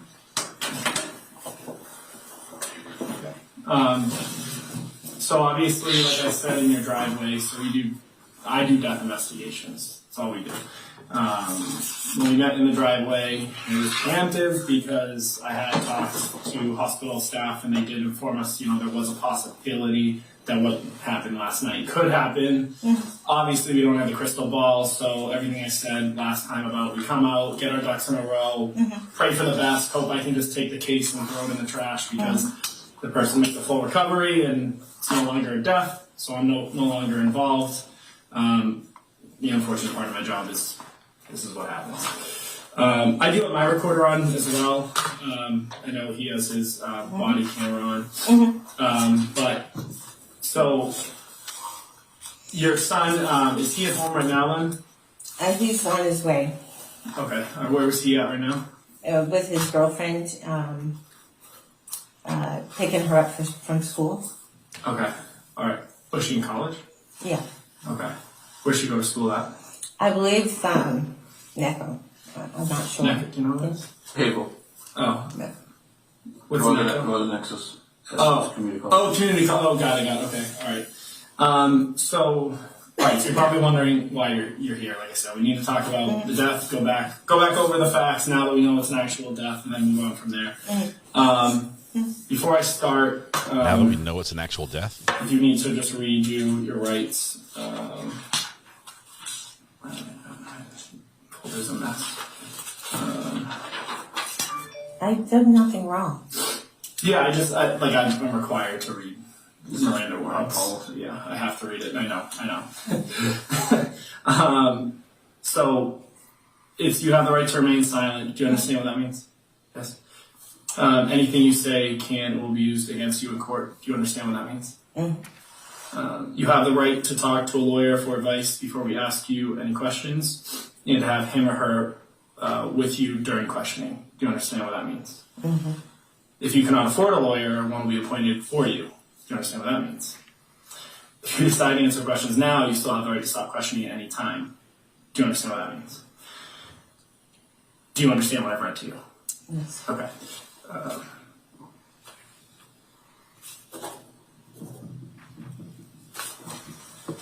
What is the date? Today's the 14th. And what's the time? 4:05. 16:05. 16:05. Okay. Alright, this is for you. Rights. And then you have the option if you want to talk to me or not, obviously. My family classes, baby. Do you want me to read anything to you?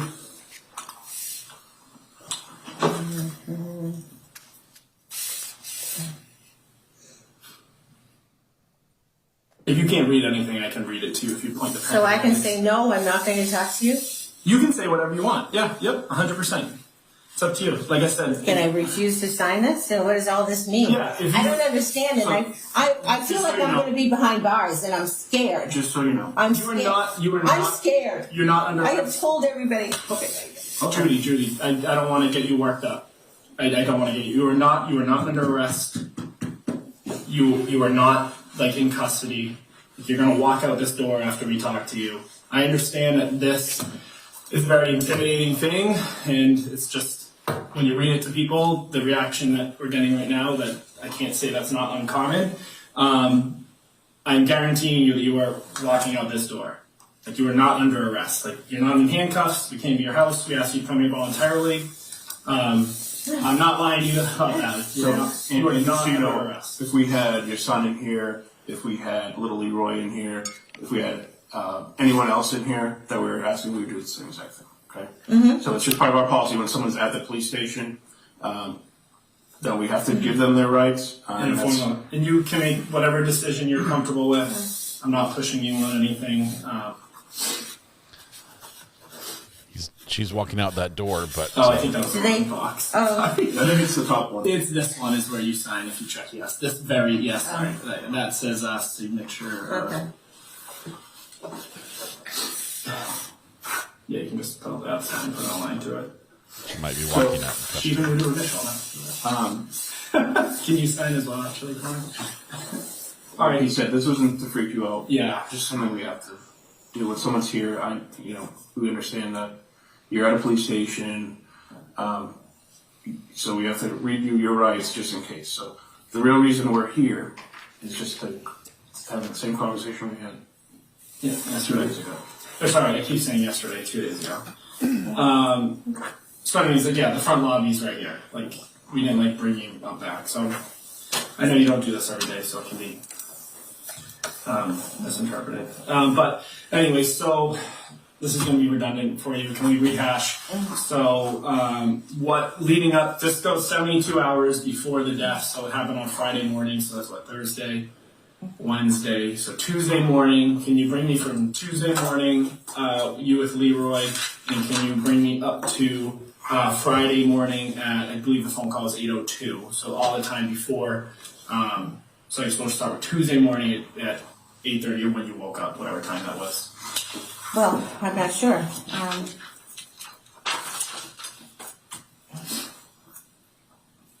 Tuesday morning, we were both home. I had dentist appointment. Okay. I can't remember, but I know I went out and got groceries. Mm-hmm.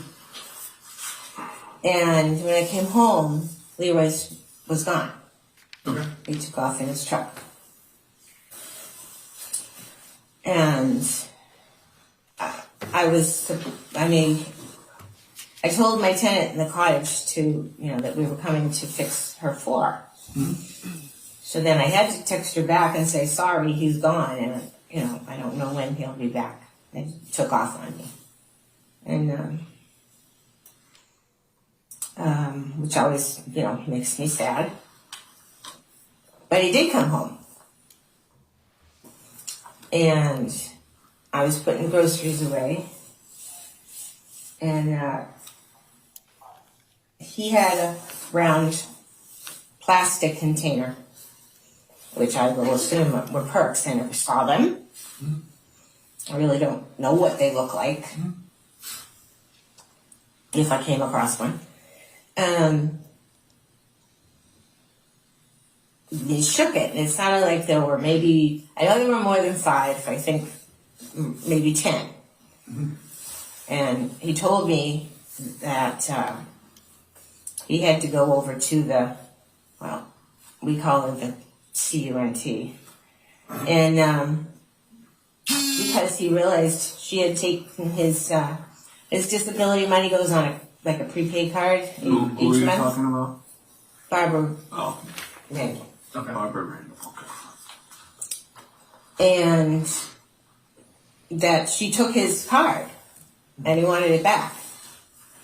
But obviously he got something else. I don't know where. I don't know what happens. I don't know where he goes for them. But that whole Seabrook is a den of drugs. And he asked me if I wanted one, which I'm like, I'm allergic to them. I'll throw it right up. It would be pointless. I said, no. Why would I want one of those? And I don't remember what we did after that, actually. And that was, about what time was that? 1 or 2? On Tuesday. Okay. Did he take the Percocets on Tuesday? I didn't see him take them. Did you ever see an altered status of him after at all? Anything of it? I'm trying to remember Tuesday. Yeah. I know that part. I do remember because I was trying to recall things myself. Yep.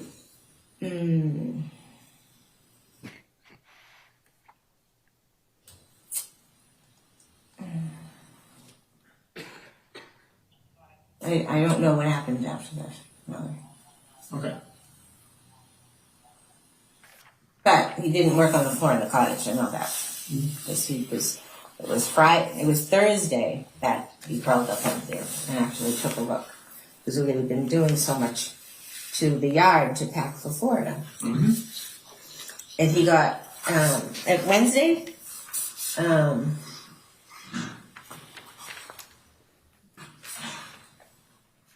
overall on Tuesday, how would you say he was so I'm trying to envision, you said he got Percocets, but you didn't see a change in his status, so nothing to lead you to believe that he was using Percocets on Tuesday. Did he seem like his normal self, normal Leroy? Nothing that was raising a red flag in your head?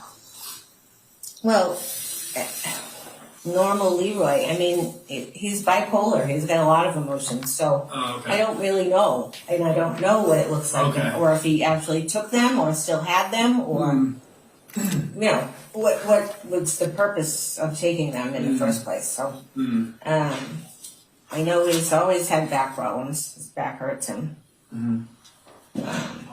I don't believe anybody should ever be in pain. But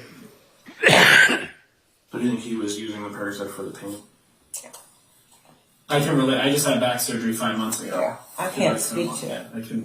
Back pain is actually hard. I can't speak to it, but Leroy was his own man. He did what he wanted, and you don't tell him what to do. You just don't. Okay. And you don't ruffle the water. Don't rustle the water? And what makes you say that? What's his demeanor like? Typically, what would make you say about Leroy? You don't want to ruffle the water with him. Well, he doesn't. He won't ask. If I asked him where did you go, he wouldn't tell me. But he offered the information. Okay. So a lot of times I just assume it's over there, and when he comes home, he comes home.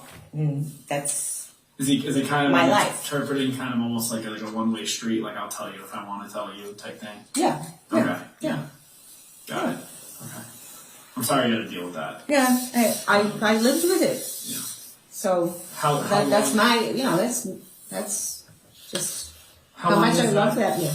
dynamic been going on where Barbara's been in the picture as well as you? I understand that would be challenging to say the least.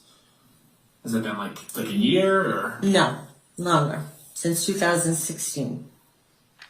Okay, it's like 6 years. Okay, Mhm. that's been going. But prior See to the look the how long detective were gave to you the with other guy. Leroy for? What? In like a dating relationship. 2012. So 10 years. So would you say you had the first 4 years of your relationship was pretty, like just I guess you and him? Mm-hmm. Okay, and then all of a Mhm. sudden, 2000. He meets up with this woman and she hooked him on the perks.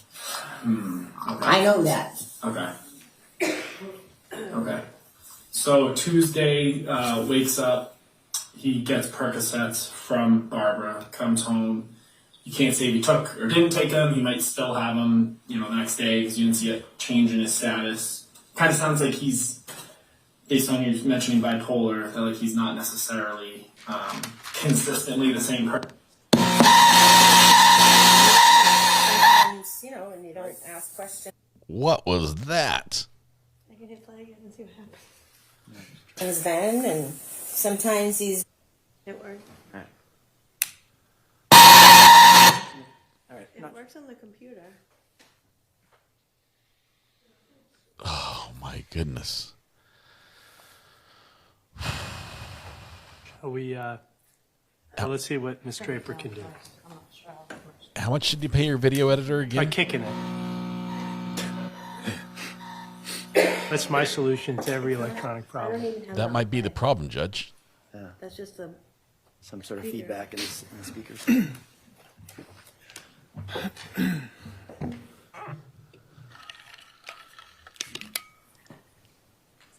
Let me try to hit play. Really happy. He loves his dog. Should I go back a couple seconds? Yes, I would think so. Might happen at any time. 11111. There were 6 ones right there. How long were you with Leroy for? In like a dating relationship? 2012. So 10 years. So would you say you had the first 4 years of your relationship was pretty, like just, I guess you and him? Mm-hmm. Okay, and then all of a sudden, He 2006. meets up with this woman and she hooked him on the perks. Okay. I know that. Okay. Okay. So Tuesday, wakes up, he gets Percocets from Barbara, comes home. You can't say if he took or didn't take them. He might still have them, the next day because you didn't see a change in his status.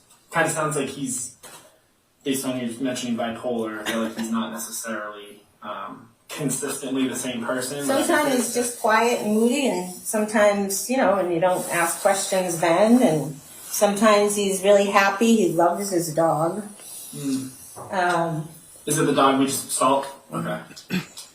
Okay, so then it sounds like nothing really eventful with the exception of obviously purchasing Percocets on Tuesday. So then he spends the night he's at your house, sleeps there. I'm assuming you wake up Wednesday and I don't remember Wednesdays. well, if it's I would have to look. I would have to look around and say, well, what did we do? I mean, we watched TV. It's like 2 days before his birthday. Maybe getting prepared for that. I don't know. Wednesday routines. No.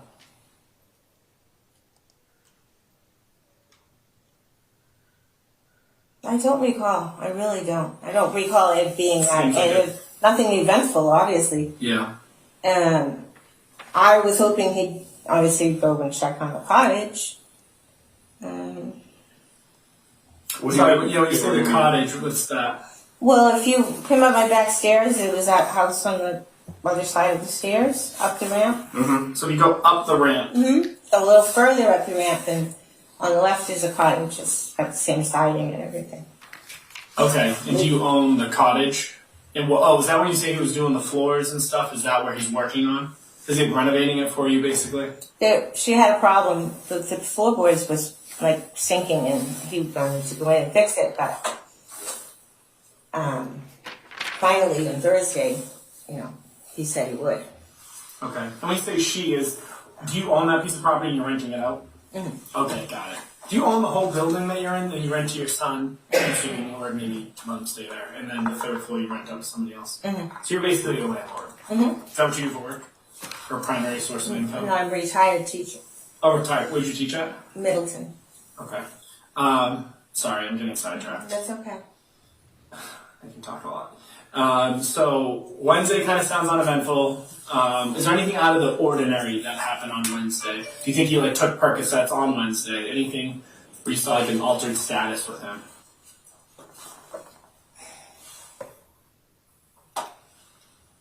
I don't know. I have to look and see what happened on. If you say look and see, what do you mean? Well, go look around the house and see trigger your memory. what was going on. Do you remember what you had for dinner, or do you usually cook dinner? Usually, I cook something. Yeah. So you remember what you had for dinner? That might help. Sometimes that. That actually does. Yeah. Did you order out? Yeah, because I'll remember this night I had steak. Oh yeah. No. It's weird that she's not remembering anything. Just go to a list.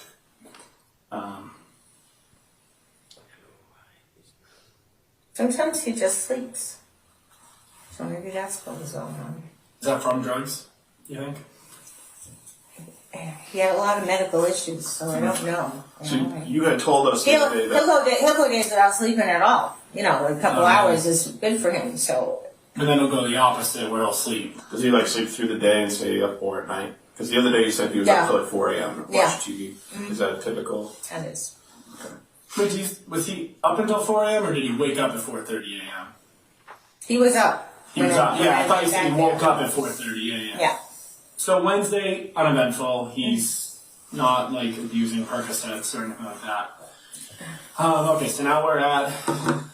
Did he go to bed Wednesday night? He didn't stay up all night or anything? I know it's a weird question. Yeah. He went to bed, nothing crazy. Yeah, because we woke up together and it was Thursday. And he's like, "Well, we got a lot to do today." So he's a man on a mission when he's ready to roll. Yep. And he had to clean out the van. He had it all planned out. He was cleaning out the van. He's going to put the stuff that we were going to buy another trailer from his little Leroy's uncle, Billy Eaton. Mm. Oh, Leroy, he did have that conversation with Billy Eaton on Wednesday, so I do remember him talking on the phone. Billy Eaton is Leroy's uncle. Leroy's uncle. He had that conversation on Thursday? Wednesday. Wednesday. You know what side of the family Billy's on? Pardon me? What side of the family? Is it He's, well, his, Tammy had a baby with Billy Eaton. And who's Tammy? Tammy's his sister. Leroy's sister. Leroy's sister's Tammy? Okay. Who is William Jr. Okay. And... I don't know if I'll be able to keep track of all these people. Yeah, young Leroy. Yep. Or my Leroy. Had little Leroy with Billy Eaton's sister. Okay. The investigator starts laughing. He's like, hang on. Okay. So you're saying this is a race? Mary. Mary's the sister? Mary. Look at the looks of each other. Mary's the mother of little Leroy. Mary's the mother of little Leroy's, passed of drugs years ago. Oh, she passed away? Okay. Yep. And then Leroy, I'll just say Junior, because that would get confusing with two Leroys. Mm-hmm. So he has a son named Leroy, Bill, and then Mary. Mm-hmm. And Bill is his, sorry, can you say again what Bill is to him? He's a brother-in-law? Or a brother? What was Bill to senior Leroy, the older one? My brother-in-law. Yeah. He was the brother. Okay, sorry. I'm catching myself up to speed. I don't know if they married. Okay. Did they marry? I think, and then you mentioned that Tammy, you said, is a sister of Big Leroy. Right. Okay. Sorry, not to interrupt you. So what about that? What about what? You were just mentioning like him talking to Pull the trailer. Yeah, the trailer and all. Right. So just something I remember from Wednesday. That's all. Okay. And then Thursday, wake up, normal time. Yeah. Is normal 4:30? Is that what a normal day is for him? Yeah. So that day wasn't normal then, 4:30. Yeah. Okay. So for me, that's pretty early.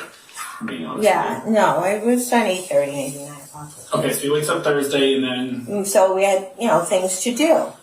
So I go out and he's in the van, and he wanted me to help him in the van, and then I realized I'm really not only just standing here. I got bigger fish to fry in the house, packing things up.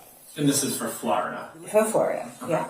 So, I asked him, do you need me here or can I do something else? He said, yeah, but I'll need help when this time comes. Or I'm like, okay, well, just holler for me. And he's out there working and I'm in the house working and packing. And he took the boxes of things that I packed, put them in the back of the van, because the things he put towards the front of the van he was giving to his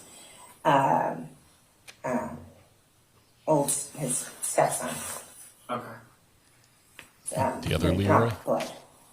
Not blood. Who's the stepson? Michael Hawkins. Michael Hawkins. Okay. So he's packing all day. Thursday, is it all day, half the day? Oh, yeah.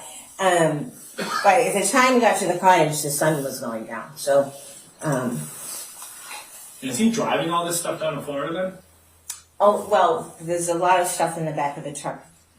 He put all the, like lawnmowers and generator, to go down there. and wrapped it all up and put it as a forward part of the bed. And everything on the end we were bringing to Little Leroy's work. Okay. To toss in the dumpster. Trash. Yeah. Okay. All right. So, I guess I'll go back to the Percocets. Did he do the Percocets Friday? I have no idea. I Any really altered- don't. I just know they have them, and Yeah. And then you don't I don't know where he after puts that. them. I don't know where he hides them. You said Barbara's the one. Is she selling Percocets to him? I don't know. Okay. Providing, maybe? Maybe not selling? There's an awful lot of drugs being sold in and out of that house. Got it. Okay. Picking up what you're saying. Adderall. Yeah. Okay. And then, so is there anything that is out of the ordinary for Friday? Thursday.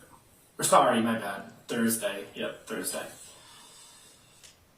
Just working. Nope. I keep doing that when I'm a day off. Yeah. No, we just kept working, and we came in. You guys and have for lunch? Like a lunch break? Yeah. What do you guys have for lunch? I don't know. Maybe grilled cheese. I don't know. Sometimes he won't eat either if he's working. He just works straight through. So the reason I'm asking was he eating enough all week? Was he getting, nutrients and water? He lived on pie and cupcakes. Pie and cupcakes? So do Yeah, you cookies describe and his milk. diet is unhealthy? Yeah, I would, as much as I try. So unhealthy diet as well as any narcotics. The other day you said cocaine too. I'm not saying you did cocaine or Percocets in the last 72 hours before, but narcotics. Does he smoke cigarettes? Cigars? Way too much. Smoker? Yep. Okay, alright. Okay, so is that everything for Thursday, the day before? Packing, everything's normal. And then obviously Friday, I know that's when it gets crazy. So Friday, and just to clarify, just to make sure we heard it right, he woke up at 4:30 Friday, right? He didn't stay up all night till 4:30? He was up when I checked on him at midnight because it was okay. Because it was his birthday. Okay. Yep.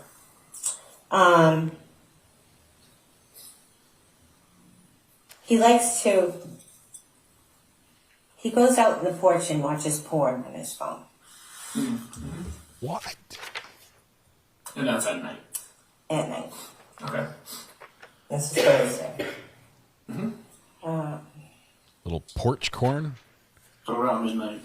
I went in and say happy birthday to him. asked him if he wanted to open his presents. He said, no, I'll do it later. And Trevor came. We need corn on the cob on the porch. Did you then go to bed, or did he go to bed?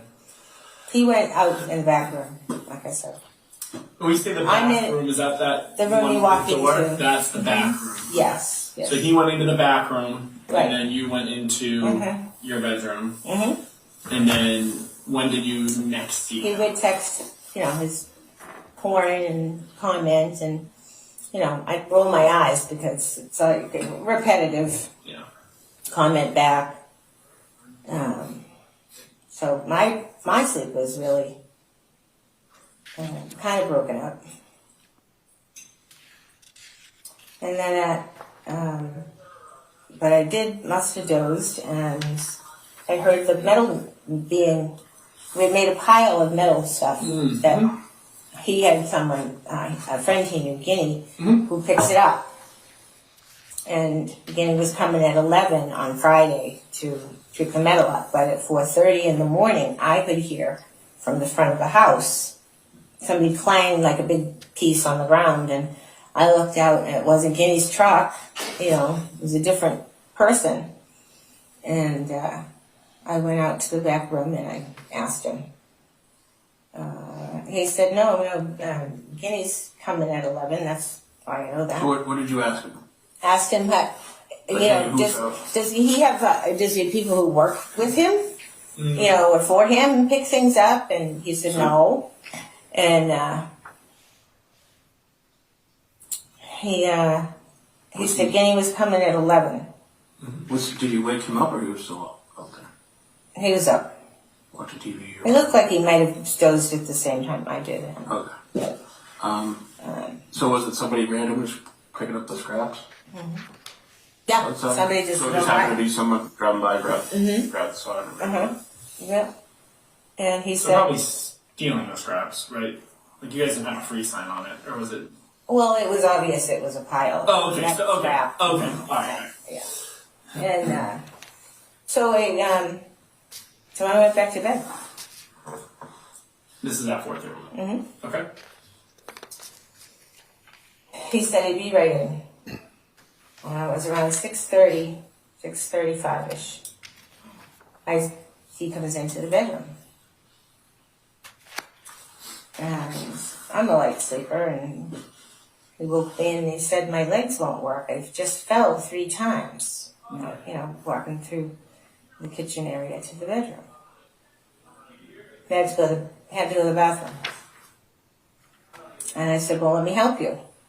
And clearly, he was legless. He's a big guy.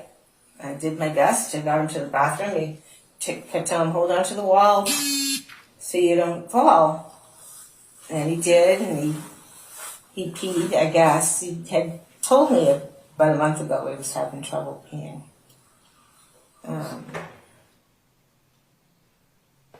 I was dizzy all the time.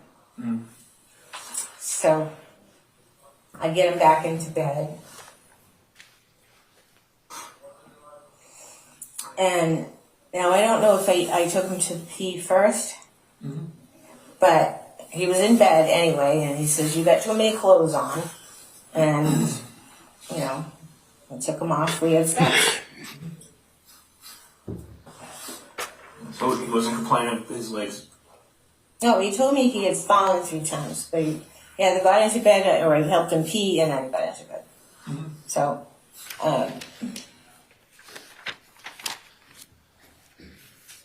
He can't walk and he's dizzy all the time. And after that, he said to me, I'm going to die. You know that, don't you? And I told him, stop. That's what he usually says to me, stop. If I ask questions about where he's going to stop. So he stopped. So he used to back at me. And I used to back you. I think he knew. I think he knew things were wrong. Mm-hmm. And that's the first time he's ever mentioned something like that. No, he was feeling actually, well. he'd actually said those words to me before. And usually after sex he says, "You're killing me." This time it was different. You know I'm gonna die. Yeah.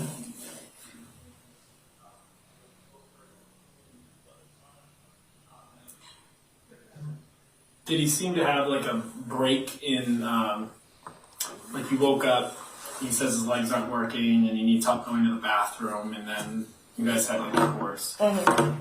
Did he seem to be, I guess, physically and mentally like coherent during the intercourse, or did like, did it, it seem like his legs and stuff weren't working at that time, I guess? Well, he was laying down, so, I didn't, he didn't say anything. I didn't mention, he wasn't complaining. I mean, so at that time, did you assume like it was kind of, he was probably better? Right. Maybe having like an episode that seemed better at that time? Mm-hmm.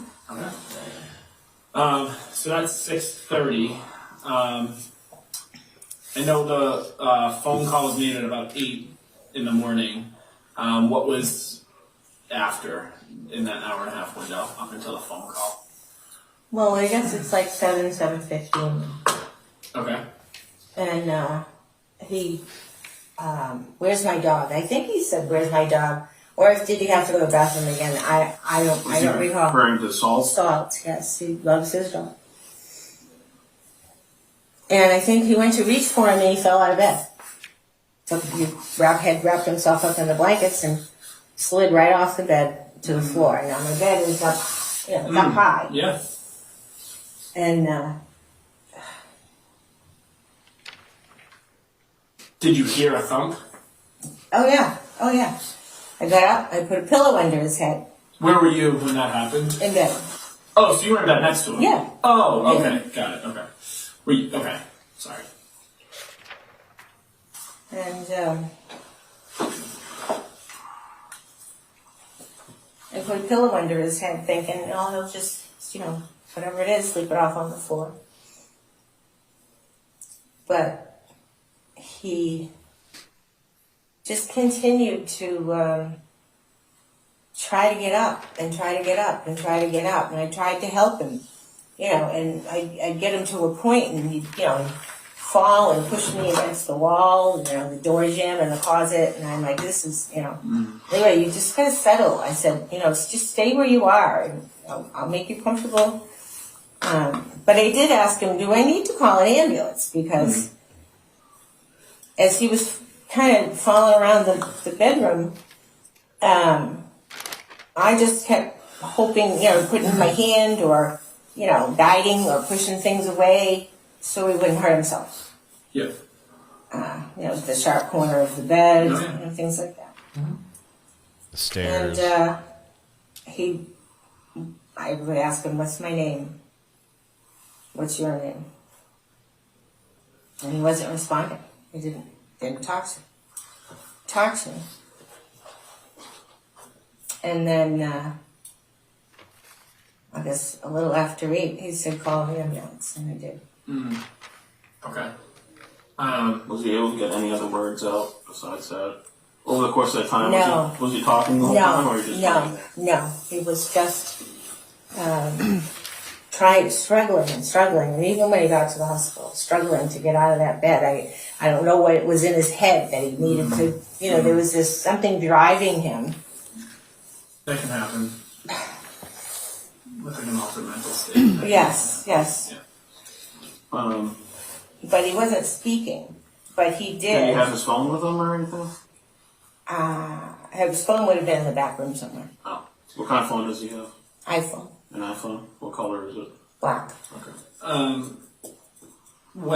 So just so I can get a reference, I'm assuming that I know the answer, but at the 4:30 in the morning when he came in, was he worse then, or was he worse after the fall from the bed?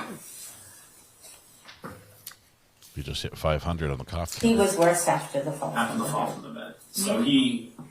At this point, he wasn't articulating any words. Yeah. His eyes were kind of closed.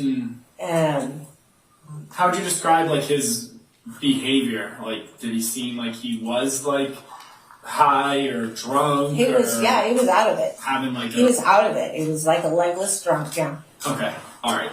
So you call 911. I haven't even asked this. You two are the only ones in the second floor, right, the whole time, because nobody else lives there. All right, I kind of figured that, but you call 911. Did you notify your son or anyone? Did he ever come up to like help Leroy? Well, Douglas had texted me, are you okay? He did know what was going on, but the floor, he's thumping on the floor. Yeah. So you texted to see if you were okay. And then I'm assuming first responders came. Yeah. And then what? Can you just walk me through what that was? And they said, did he take anything? And I said, I've seen this before. And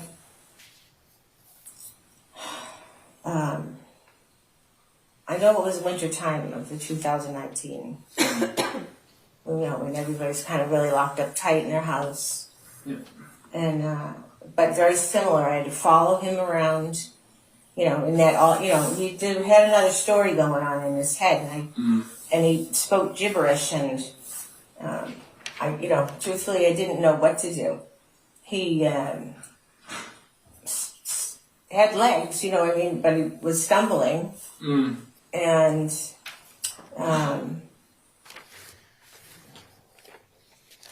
I didn't know what to do. Yeah. Now it's 2019. How did he recover from that? He slept. He slept. Slept it off. So you didn't call an ambulance? I did. Would you say 2019, although it was similar, was it as bad as what just happened? Yeah. Oh, it was? And, okay. Maybe you just got lucky. Because I'd be asking him, what did you take? What did you take? And, because he left the house. And then he came back. I didn't think he would. But he came back. I didn't see him take anything. Sorry, was this 2019 you're talking? Yeah. Oh, okay. Yeah. Okay. But, all of a sudden, he was somewhere else. Okay. And when, this Friday, so when you woke up at 4:30, I'll just say altered mental status. So he was in an altered mental status until about 6:30 in the house. Was he just like laying in the bed or just like kind of watching TV, I guess? I don't know what he was doing. Ask your question again. Like, so 4:30, like he wakes up and then you said there was like that, like he came into you at like 4:30 saying like, No, it's 6:30 he comes he comes into you. Okay. So, sorry, maybe I misheard then. What was the 4:30 part? The scrap metal. You heard the scrap metal. Then you... And he was verbal and could explain to me, it's not getting, he said, oh well, whoever's taken it is taking it, it's gone. When you went up there, did you see him eating or drinking anything? Like, does he usually have like a table with... Soda. He take this, orange soda. Orange soda? Okay. Yeah. Is that his like go-to orange soda? Kind of, right now it is. Does that go well with the sweets and pies, like you said? Yes. I'm a coffee guy myself. But... Does he like to drink coffee? He does not drink coffee. No coffee. I don't think he's ever had a cup of coffee. When you came in at 6:30, did he make himself breakfast or something first? No. When he came in? No. I don't think he can boil water. Oh really? And that's not. So that explains the pie thing. Yeah, that makes that a little easier. What's his normal routine in the morning? What does he do for breakfast and if he doesn't cook? He'll ask me to make him something. Okay. I made him dropped eggs. That might have been Wednesday, actually. Wednesday morning, dropped eggs, on toast. You crack them and boil them in water. Oh, like eggs Benedict? Yeah, like that. Oh, that kind of egg, yes. Yeah, okay. And I cooked them too much. Did he, so from 4:30 on until when the police get there, did he ever leave the house, go anywhere? Did he ever walk out that door and go outside to go anywhere? Like where you lost sight of him? So he was... Not that I know of. No, So 4:30 to about 8 in the morning, he was in the house. Yeah. And then he had an altered mental status, and there was a sexual intercourse, and then there was a basically increased altered mental status after a fall on the bed. Okay. That doesn't add up. All right, and he didn't eat timeline anything, he didn't drink anything, he didn't... Oh, no, sorry, he took an orange soda. He had an orange soda, he didn't eat anything, and you didn't see him ingest any narcotics or anything like that. Smoke cigarettes? You see him smoking? Ton of cigarettes. Does he smoke inside, like the house? So that's kind of just par for the course, the smoking. Okay. All right, and then I guess when the police, fire, and EMS come, they transport him. Hang on one sec. He did say, "Give me a cigarette."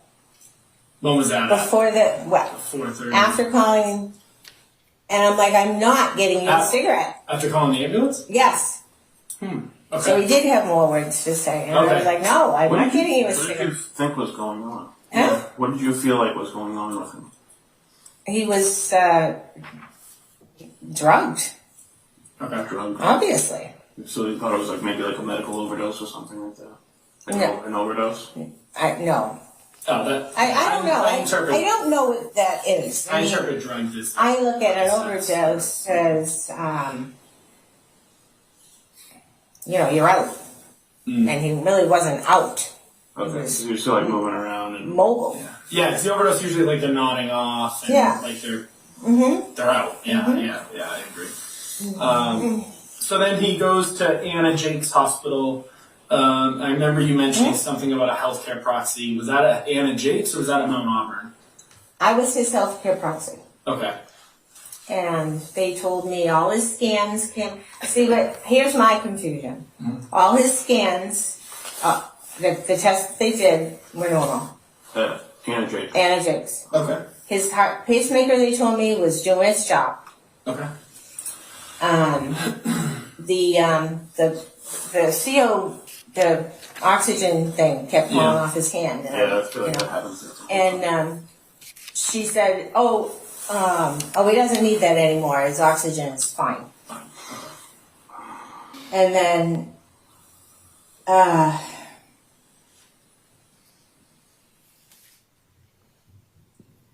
he's agitated still. His oxygen came off? Struggle. Do you know where he is?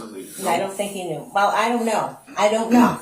Because he wouldn't say my name, he didn't say his name. But, where's my dog? So. How many times did he say that? Well, he said that at home, and he said it at Anna Jake's before they sedated him.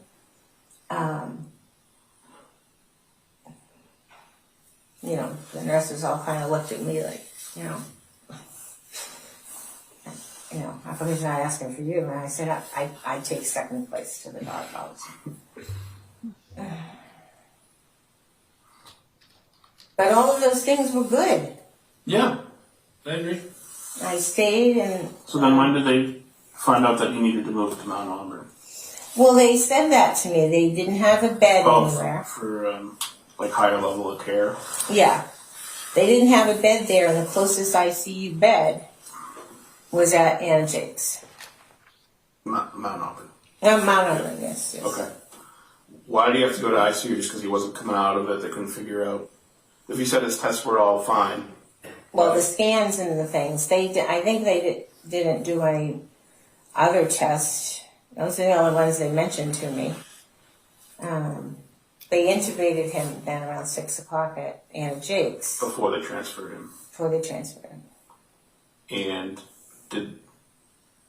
you said something about his kidneys too? Intubated isn't fine. Aren't working or something? Right? Yes. So, I called the Mount Auburn around 9 to check and see how things are. And the doctor called me back. Do you remember what the doctor's name was? I wrote it down, I think, and she spelled it for me, but I couldn't really understand her. But I asked her to repeat, so I really understood, because this was important, and they wanted my permission to give him dialysis. So they never caught any of that at Anna Jake's? I don't believe so. Like they didn't put him on, nope. Sort of things? Nope. Okay. So then he gets transferred to Mount Auburn, and that's when you're talking with the doctor. They want to put him on dialysis. Right. Okay. So they need you as the proxy So to give give permission. Because is he like nonverbal? He's Maybe- ventilated. Sorry, I got a text. I should have been paying attention. Mr. Strasnick? So he's. We're going to pause here. Jurors, I think we'll take the morning recess at this point. Let's reconvene at noon. We'll take a slightly less than 20-minute recess. I see a couple people struggling a little bit. I think I am as well. All rise. Struggling to keep up with the story as we've heard the family wreath tree explained. And the double cousins and the all the language. Man.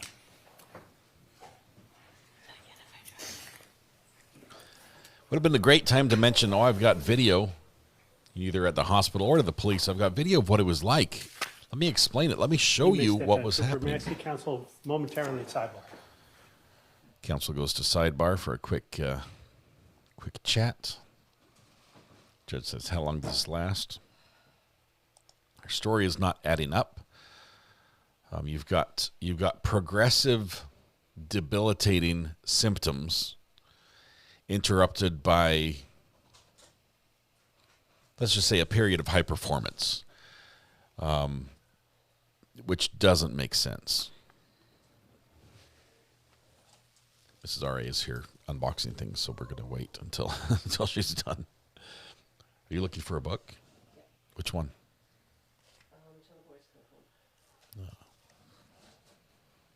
The World War II book? World War I. She's looking for a World War I history book. If you guys know where Till the Boys Come Home is, please let Mrs. R.A. know. She's looking for it. She has it. We have it somewhere in the house. We just need to find it. She's making stuff up. It's interesting when they asked her, tell us the history, give us a time frame, and said starting at XYZ time, leading up to this other ABC time, tell us what happened. And she's like, I don't know. No clue. They're giving out prompts. What about, you have any dinner, any food you can remember eating the last couple of days? No, nope. Nothing coming to me. Anything, you didn't go anywhere? No. Until finally, we get to the morning of, and then she remembers details, loads of details. What time somebody was outside picking up a little bit of scrap metal in the yard. What time Leroy came in, said my legs weren't working, it fell 3 times. What happened after that? After he requires help to go to the bathroom and has difficulty in doing so, then enters a period of high performance with the missus, and then it continues to downhill spiral, falling out of bed, unable to even get up anymore, becoming nonverbal. Yeah. Did anyone else see the flag during that story? As she's ruffling the water? I don't know where she got that. She's mixed up her sayings a little bit. Ruffle the feathers, stir the water, disturb the water. You found it. Good job. Good job. Can I have my knife back? Okay, thank you. I'm just worried. I don't like it out there. It's very sharp. All right, box safely opened. We're good. It was certainly not the usual story, I would agree. This so reminds me of a suitcase murder. She zipped her boyfriend in a suitcase and videotaped. Sarah Boone, misdemeanor. Of course, Sarah Boone. This has strong ties to the Sarah Boone murder with the berating of the victim while they're suffering. This is, and you have to go hand in hand with the text message we read right before this started, which was, what was it? Scorpion. I want to poison someone. I want to, watch them poison them, watch them die. I've already picked somebody out. Can't wait. Yay. Rub my hands together with glee. That text leading into this, that's chilling. And then you listen to her voice from the video. It's like, what'd you take? What'd you take? Are you just going to hurt yourself? This is what you get. Good work. Good work, Jen. You're amazing. Take the rest of the day off. Right. We also passed the 500 mark on the cough counter. Genesee Gal gifted 5 memberships. Thank you. Thank you very much. Jacobus Forey. Jacobus Forey. I can't say that. I'm struggling for some reason. Thank you. Thank you very much for the super chat. Genesee Gal says, happy birthday, Scott. Buy some spicy pickles. I have 3 jars of spicy pickles, one in my fridge, chilling right now for a delicious, wonderful lunchtime, which I hope to eat a couple. Let's see. Rambling about nothing. Couple things in there that Corey Richards and Sarah Boone combined make this trial. A couple things in this one really stand out. She said he had left. She added this after the fact. He had left, and then I didn't think he'd come back. I don't know why she threw that in there, but the timing was completely off, and it was like something from 2018. And then she was like, oh, and he did say something else. Like, we're guessing after the period of high performance, he said, I'm going to die. And it wasn't like, oh, man, you kill me, which I guess was a compliment that he normally gave. You're killing me or something. It was, I'm dying. And she's like, stop. Yaku. How to say that? Of course, Yaku. Jacobus Forey.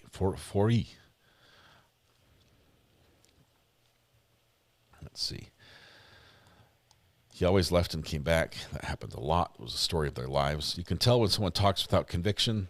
Yes, she's looking up a lot, which some people would say is the giveaway for making up a story. It's tis me, Yaku from South Africa. Yaku, thank you very much. Yaku Busfore, welcome. I'm looking at your profile picture here, and it looks like a Mustang truck. Is it a Bronco? Is that a Ford Bronco? It's got the Mustang. Looks cool. Cool looking truck. How many times do people need to be told not to talk to cops, says Culperistic. Also, don't record yourself acting like a TV movie villain. 2 great pieces of advice to incorporate into your daily planner. Call BS, says Sherry Smith, on the statement she made. She thinks high of herself. We are in a short potty break. Shelley Small, thank you. If you're quick, there's still time to run. We'll be back in about 9 minutes. Pam Graham just got here. Happy birthday. Thank you, Pam. We just started. Don't worry about what happened this morning. Do not rewind. You'll regret it. I'm just telling you. It was it was something else this morning. And by something else, I mean something other than what we wanted it to be for a birthday present. Sneaker Snob says, yeah, really, I'm in a cop family. They are not your friends. It's all lies. I clearly remember what happened when Dave and O Park, sorry. You guys were talking to each other, and I just interrupted and read your comment live on the air. Yes, Rewind today has been epic. Red Pen. Warn them at least. Okay, let me do this. If you rewind, please know the C word, and not the good one, candy, the shorter C word, is used a lot. And by a lot, we're like 20 times in one sentence, a lot. And there is no warning whatsoever. It's like 1 minute you're looking at a picture of a cupcake on somebody's chest, which is weird, okay? And we're like, oh, that's a little strange. That's not normally how I eat mine. But you're starting there, and then you go straight to another, from cupcake to C word. Bam, bam, bam, bam, bam, bam, bam, like that, rapid fire. And then your typical, all your curse words tacked on at the end for good measure. And the cupcake on the chest is the warning. That's when you mute.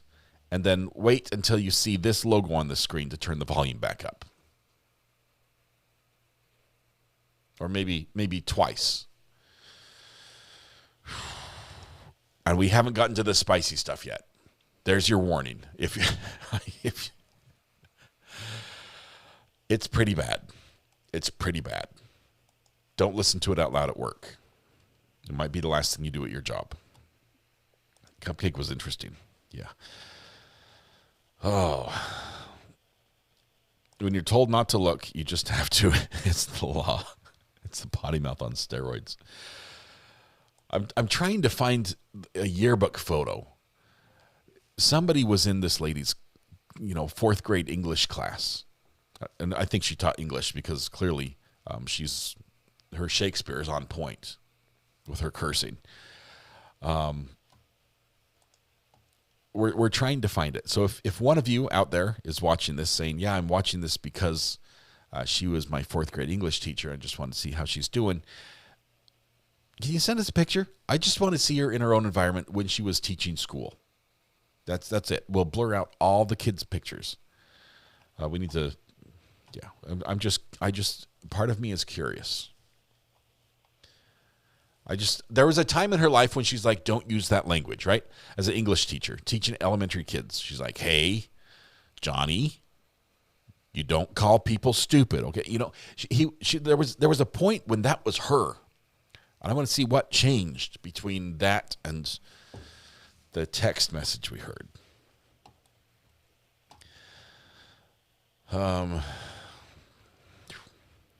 Vocabulary is questionable. It's limited, I can tell you that.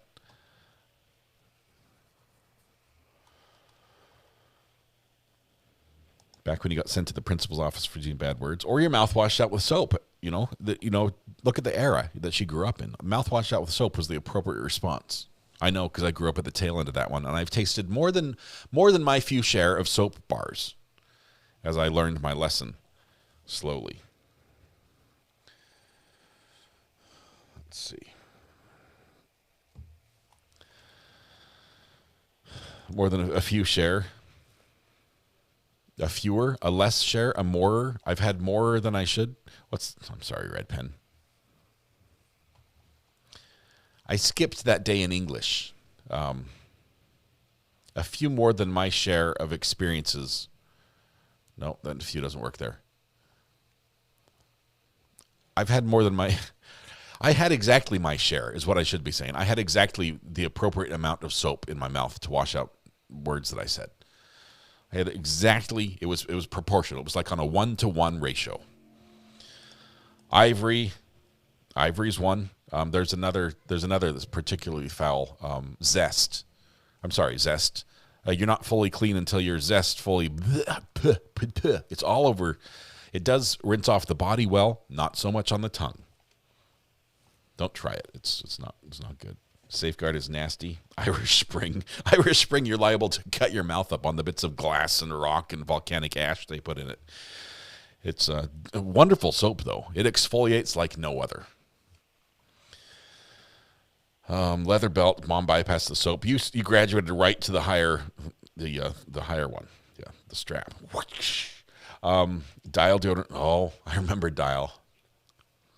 Yep, Dial. A little green and white. Mr. Bubbles on the toothbrush. Oh, no, liquid? No, that's foul. We always have to do bar soap. That way it gets on your teeth when you're trying to spit it out. That's a lava rocket. It's different. I didn't know washing your mouth out with soap will cause diarrhea. I got my mouth washed out with soap. Okay, show of hands. How many of you have said a bad word and learned by tasting how you wash bad words out of your mouth? Show of hands. It's all right. You can own up to it now. Oh, Lever 2000. I think that was before my time, or maybe it was too expensive. We did more of the budget soap. Lava soap was the nastiest. I want to wash my own mouth out in front of my son.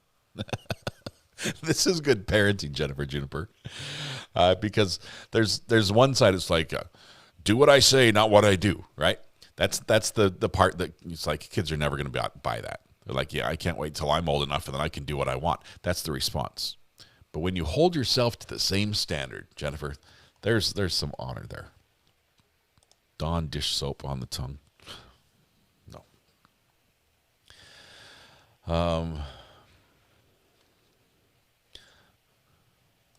Got vinegar once and I smiled while getting it. My mom gave up after that.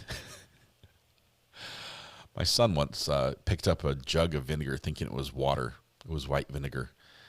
And went to get a swig because he was thirsty. It was hot. And he got a good mouthful. He's going to read the label next time.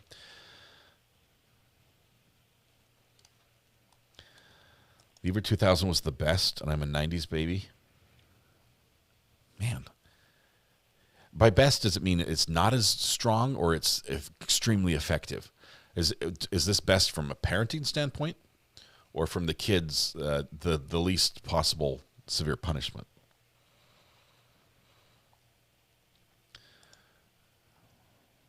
Board of Education, oh my goodness. Times have changed quite a bit. They've changed a ton. Now he has such a potty mouth. Just send him a text. Let him know you're instituting the soap rule again. See what he says. You might swear. Oh, man. Corporal punishment. We've gone so far from the days where if you're bad in school, like if you do poorly on the test, you're liable to get the switch, right? We've gone so far from that to where, you can completely misbehave in class and the teacher can't do anything. And they still have to pass you. Well, that's a different topic for a different day. We just got grounded. Oh, grounding was the worst. Do you know why? Because when you're grounded, time goes very slowly. Like, I could be at a friend's house playing Asteroids on the Atari, and 2 hours is like, gone. We're in there, playing the Raiders of the Lost Ark. I forget what it was, Indiana Jones game with the little snakes trying to get us on the Atari. And all my playtime would go in the blink of an eye. But you get grounded, and it's like a time warp. Just slows down. The hours just, it's terrible. All right. No bedtime stories for you.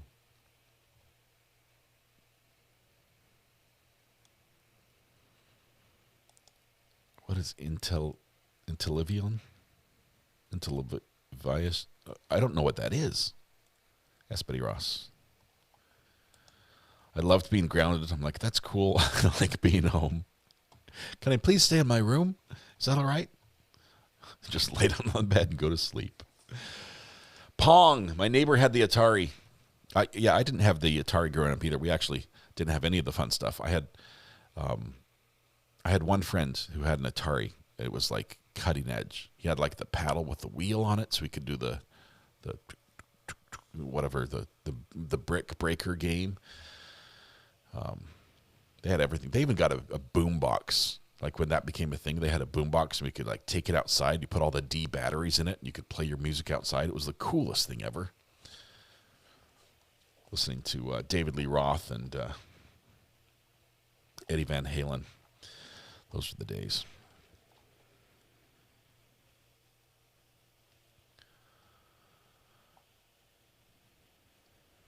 We only had Nintendo. Oh man. Blue Star, you don't know what you were missing. You had it good. The D batteries lasted about half an hour, right? Yep, and they cost a ton too. My neighbor got all the cool stuff too. I remember my brother's friend. His name was Eric. My brother's friend's dad had a radio, and I know he was like a volunteer firefighter, but I think he had a ham radio, like an amateur radio, and it was like a huge brick walkie-talkie type thing with like a ton of buttons on it. I don't know. I was over like being like the third wheel in like the friend group because if my brother got to play, I wanted to go over too, and we're in their house, and it's like sitting on this charger plugged in, and I pushed like one button on it, and something changed. And I swear I had broken that thing. I swear it was broken. And I'm like, I just want to go home. I never went back to their house ever, ever, ever again. H Feet, happy birthday, RA from the UK. Thank you very much, H Feet. Appreciate it. It's been a great birthday so far, aside from court.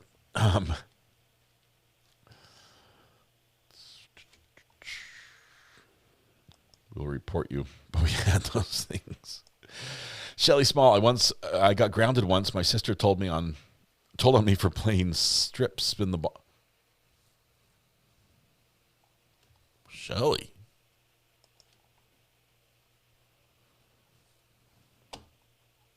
Was she just mad at losing?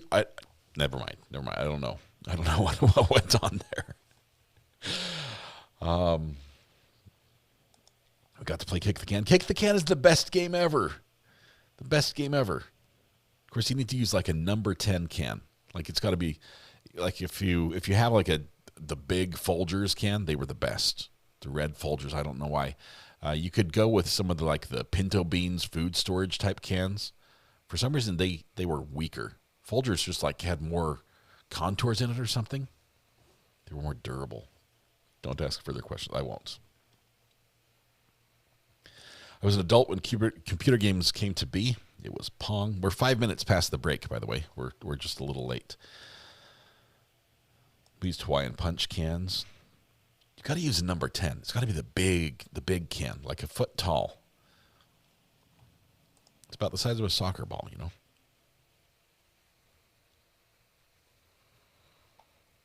Oh man, Rex, my friend across the street.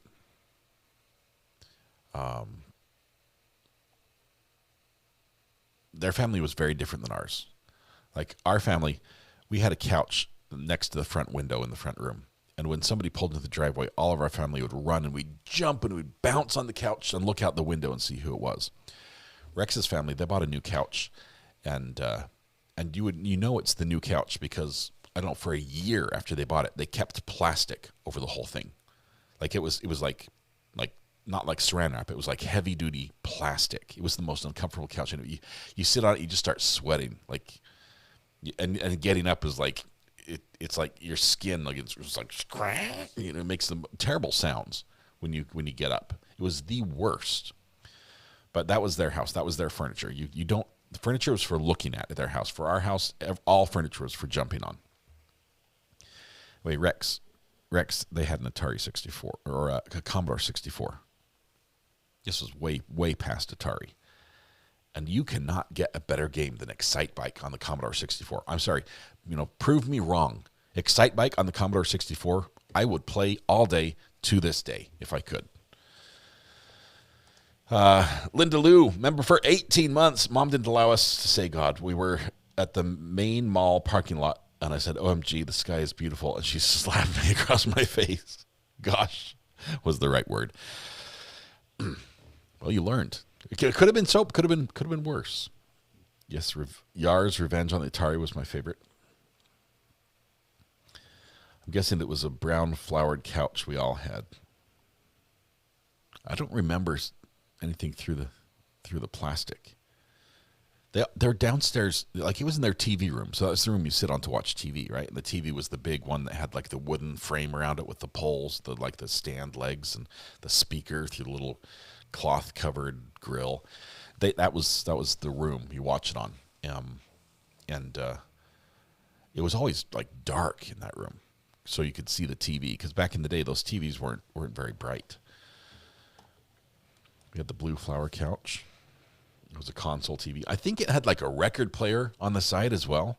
Like you had the TV on one side, and then there was like a door on top you could open, and it had like a record player in there. Was that a thing, or was that might have been two different pieces that I'm just putting together in my head?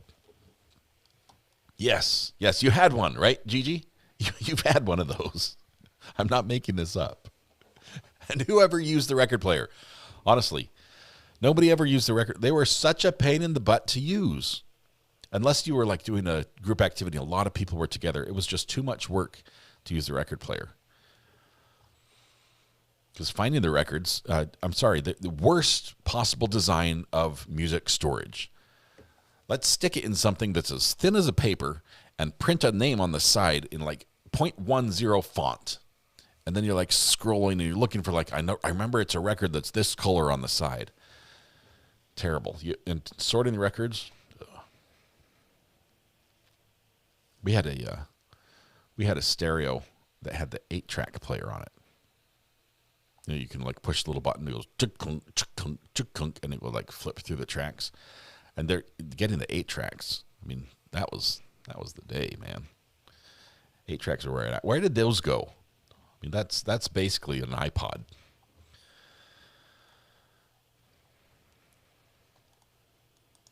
That was the 70s. Yeah. Tequila Mockingbird, love your name, by the way. Good to have you here. Welcome back. Happy birthday. Thank you. Thank you. Thank you. Just purchased a record player for my vinyl. I love it. Okay, so you're like an audiophile then, right? Yeah. Yeah. Mm-hmm. Court's back. Judge, do you want me to explain to the jury what we're doing with the video? We're going to play it later, or do you? I'll just tell them. Okay. Court is back in session. You may be seated. We're back on the record with case on trial. I like this. Oh, thank you. You're welcome. And Judge, one other thing. Yes. So it's just myself and Ms. Morrissey here right now. You're aware that Mr. Yes. Norkunis had to step out, so Yes, he told me that he would have to do that. yeah, he'll be back. I don't think we have to say anything in front of the jury on that. On the fact that we're just going to interrupt the video? No, and the fact that Mr. Norkunis is Oh, no. present. I don't think so either. If you wish me to, I'll simply say, that's why we have 2 attorneys. Sometimes one's attending to prepping another witness or whatever it may be. But if you don't wish me to, I won't. I think we just leave it. That's fine. I was kind of thinking on my feet. That's a dangerous thing, Mr. Scully. For me, Judge, not good. All right.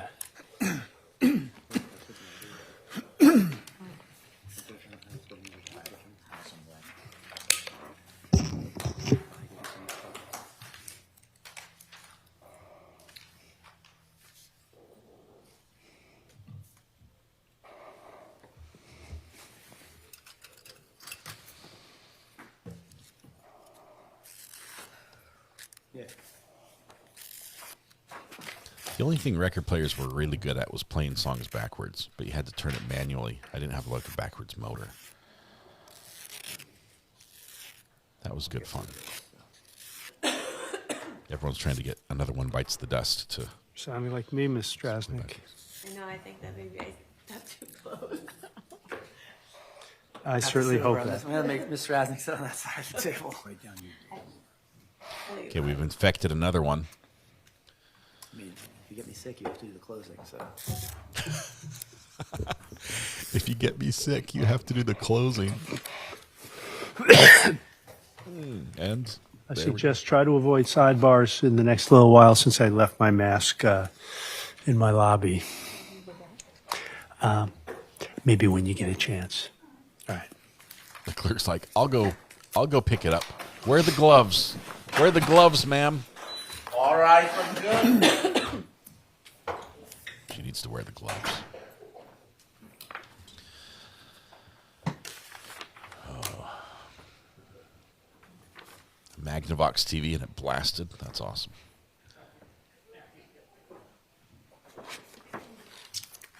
She's going to come in with it held out at arm's length. Poor clerk is going to get the plague. Be seated. Can't go on the record yet. Clerk's not here yet. Jurors, we're going to suspend the playing of the video in the interest of efficiency. We will play the rest of the video at some point, but we want to get to the examination or the continuing examination and cross-examination of Trooper Williams. He has a training tomorrow that he cannot miss, so we are doing our very best to make sure we can complete his testimony today. And so there's no reason for him to sit passively listening to the video when we can just go right to the questioning. And we'll get back to the video when we have an opportunity. Great. Thank you, Your Honor. So, Trooper, we're just going to turn to a couple of other issues, and then we'll, just a few more questions. Then we'll get to the defense. Oh, now, man. did you ever find... I'm sorry, it's Sergeant Williams. Sergeant. Oh, that's, yep. Yes, and I do the same thing. Yeah. I apologize. Me too. Did you ever find any Percocets or evidence of Percocet use by Mr. Fowler on November 10th or 11th? No. Now, one of the things that the jury will hear when they listen to the rest of the interview was that Miss Church told you that morning or that late that night, Mr. Fowler had been drinking a Fanta at the house? Yes. After the interview, did you go back to the house and grab that Fanta?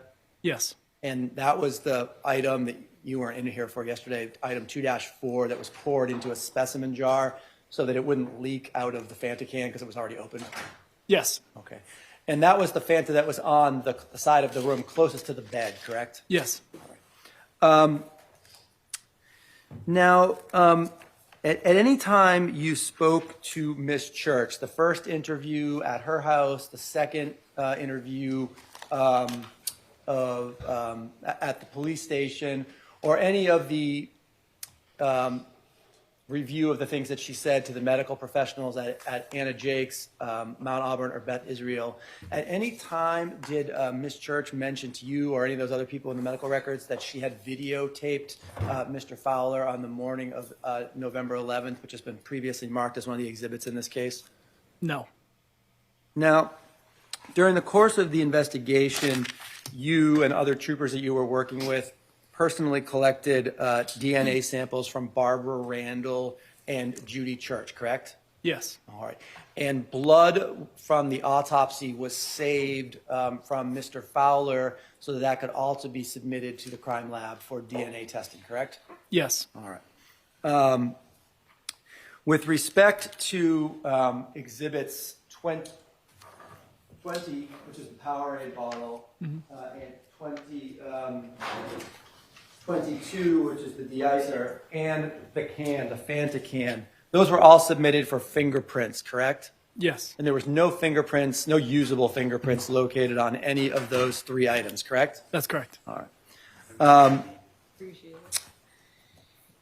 In connection with this investigation as well, you and the other troopers that you were working with downloaded and searched Barbara Randall's phone, correct? Yes. Tammy Carbone's phone? Yes. Miss Church's phone in a manner consistent with the search warrants that you had for her phone, correct? Yes. And then you attempted to download and review Mr. Fowler's phone, but you were never able to do so, correct? That's correct. It wasn't supported. All right.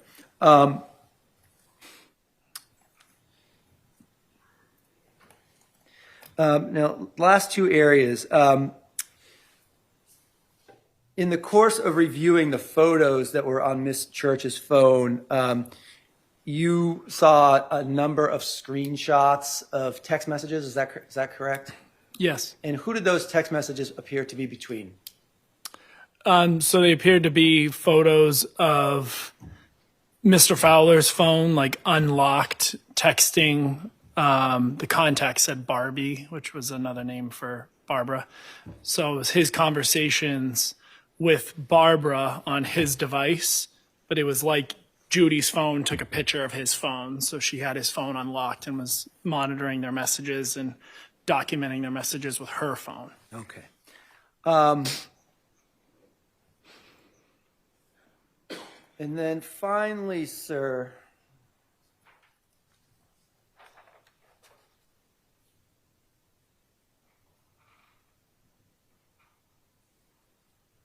What is this?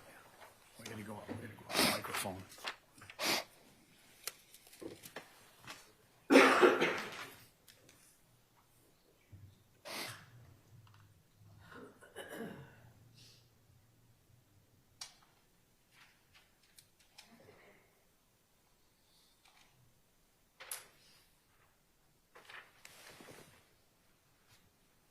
and so I'm just going to hand you a single page, asking if you recognize that page. Yes. And what do you recognize that to be, sir? Is that a Google search history that was that you found located on Miss Church's phone? Yes. Okay. Your Honor, I offer this as the next exhibit. Mr. Scully. No objection, Your Honor. Next exhibit. Thank you. I'm just going to hand to you, sir, back now. It's been marked as Exhibit 49. What was the date that Google search was performed, sir? July 27th, 2021. And what were the search terms that were searched for? That I search for, or that are within the URL? The items that were put into the search engine. Okay, yeah. So it's for online doctors help. There's obviously a bunch of letters and numbers like any typical website. Then it says early signs of kidney problem, symptoms of kidney disease, kidney problem diagnosis, end stage renal disease, symptoms of kidney problems, kidney problem, and then domain name, and then kidney failure signs. Thank you. This is what the victim was searching for. He knew something was wrong.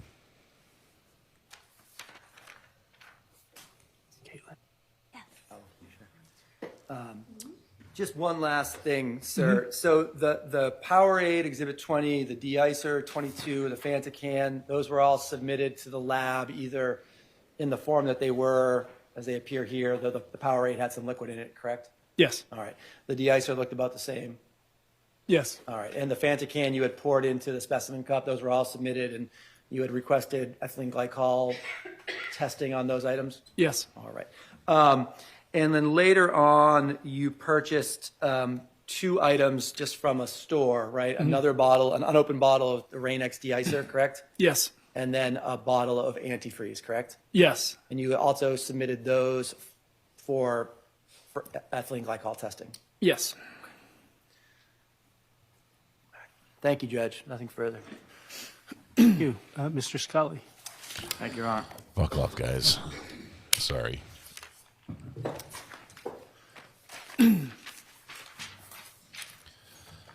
Let's blur the camera for safety reasons. I'm counting that one. That was yucky.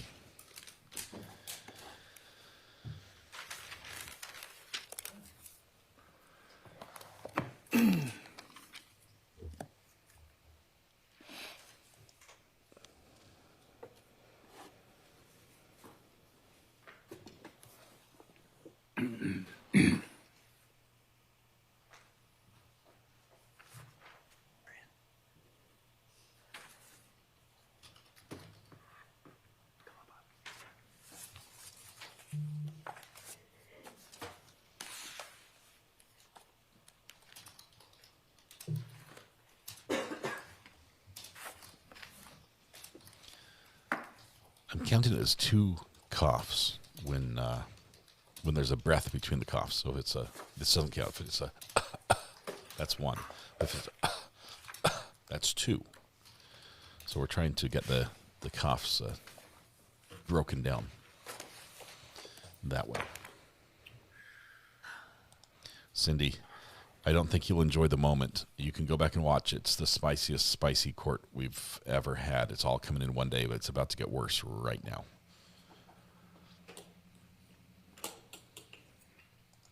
They're gonna play the rest of the video later. They want to get this guy off the stand, and to do that, we have to turn it over to defense so he can get the spicy texts in. Hippie bird legs. Thank you, Tug and Barge. Appreciate that. Good afternoon, sir. How are you, sir? I'm holding in my hands 2 photographs of the Powerade bottle that was taken from Judy Church's home during the search warrant. Do you recognize those? Yes. Okay. Judge, I'd offer these as the next 2 exhibits. So these are just blow-ups of 2 of the photographs that are in evidence? Yes, Your Honor. Any objection? There you go. They may be marked. Exhibit 50.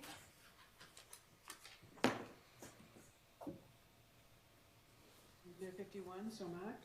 And may I publish these kind of the old-fashioned way to the jury? Sure. Nice. They look identical, at least to us, because we can't see a dang thing, sir.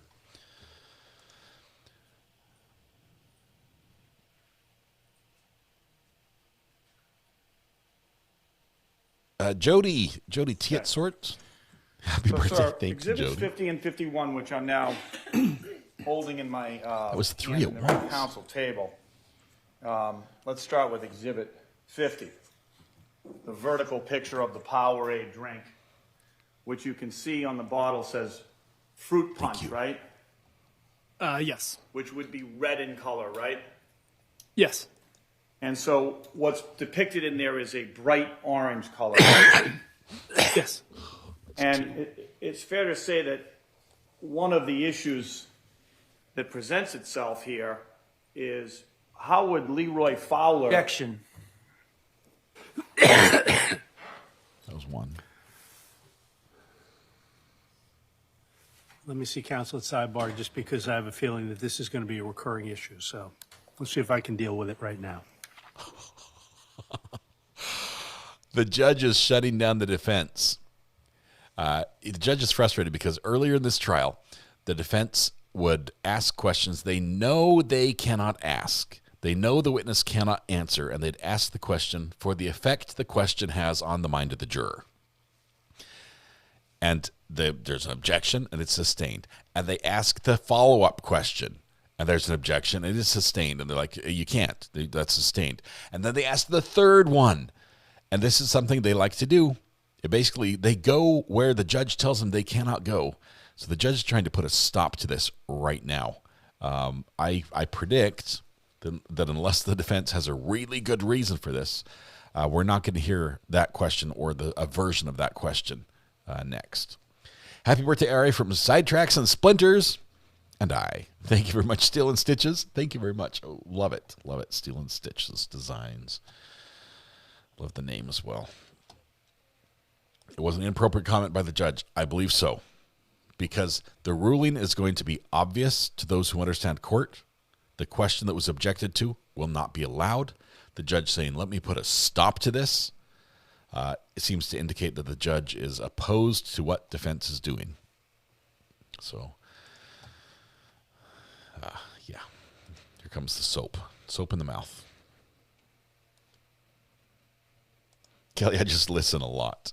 And we saw what happened. It was just yesterday that those three objections came in a row.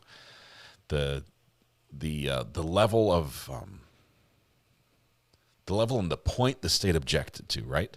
They're objecting because finishing the question would be a problem, Judge, right? Usually we'll hear a judge say, let me hear the question, then I'll tell you if it's objectionable. They've already got to the point where what you've heard right now is enough that the judge could rule on the objection. The state wants to stop it before more damage is done. And him saying, yeah, let me put a stop to this. I think he's basically already decided how he's going to rule. And this is no sidebars. No, the clerk went and got his mask for him, so he's good. Defense may get sanctioned. Probably not over this one, but if he continues, there could be a problem. Summer Girl Mama, thank you very much. Yes, you sent not just that text message, but you also sent a super chat. Thank you very much. I appreciate that. So very generous. Back to this exhibit number 50, the clear plastic bottle, Powerade, fruit punch, orange liquid, right? One of the issues presented in the case for you as an investigator to look at is how could Leroy Fowler, or anyone, but Leroy Fowler in this case, have drank the way this he's worded this orange liquid out of this particular container and not noticed, right? No. Do you want me to elaborate? You don't think that's an issue? No, so we know like his favorite drink is orange soda. So we know he drinks orange drinks all the time. I know, and I've done it in my own life where I've put open containers into other containers because there's a lid on it. So, it could be possible that he was drinking orange soda out of an old Powerade bottle. Again, we don't know the state of the bottle prior to him drinking it because it's in his stomach. So I don't know exactly what it looked like when he drank it because, if it was full, about 95% of the sample's gone. And then also when he drank it, it was about 4:30, 6:30 in the morning in November, which it's dark out and he's in a dark house and he might not have even seen the color when he either got the bottle or it was handed to him. So I don't know what Leroy Fowler knew, but orange soda is his favorite drink. So him drinking an orange liquid is very common. So you seem to be suggesting That was a that weird he answer. poured his orange soda into this Powerade bottle at 4:30 in the morning and then intentionally drank it. Is that your suggestion? No, I'm suggesting that orange soda could have been in the Powerade bottle. I'm not saying he put it in the Powerade bottle. Well, the hypothetical you just gave was that it was his drink. He could have poured it in at 4:30 and not noticed because it was dark. That's what you just said, right? No. So he would know if he was pouring an orange soda in, even if it was dark, he would know it's orange because it's a cold can that he's getting that's orange soda. He would know that. I'm saying if Lots of someone else assumptions. gave him a drink in the morning when it's dark, and he may have in the past drank orange soda out of any container, really. It doesn't have to be, in the past a Powerade. It could be a water bottle. It could be a bottle like I have. So that might not be been out of the realm of possibilities of how he was drinking his liquids. There's a lot of possibilities, right? Let me ask you a question. This orange liquid, Thank you, Cindy. let's assume for a second that it's not red Powerade that has been turned yellow by mixing it, Yes. turned orange by mixing it with some overwhelming yellow substance, right? Yes. That it's something different, something orange by nature, right? Yes. Okay, so what was the date and time it was put in there? Well, that's like I said earlier. The sample's like essentially most of it's gone. What he drank. So I don't know when the drink was created. I don't know the ratios of the mixture. Only the person who made the drink would know that. So I don't have that luxury of Where knowing was that done? My assumption would be in the house. Okay, it's an assumption, right? But you don't have any factual basis of it, right? Like a videotape or a No. text message or a phone call. Yeah, I agree with you. Yeah, I don't know if it was in the bedroom, the living room, the kitchen, bathroom. Somewhere else. Yeah, I don't know where the liquids got in the container. This was found in Judy Church's trash or recycle bill bin, right under her inner kitchen under the island. Yes. Okay. You don't know when it was put there. No. Right. And it was underneath a whole bunch of other items as well, right? Yes. So it could be an item from this incident, right? November 10th or 11th.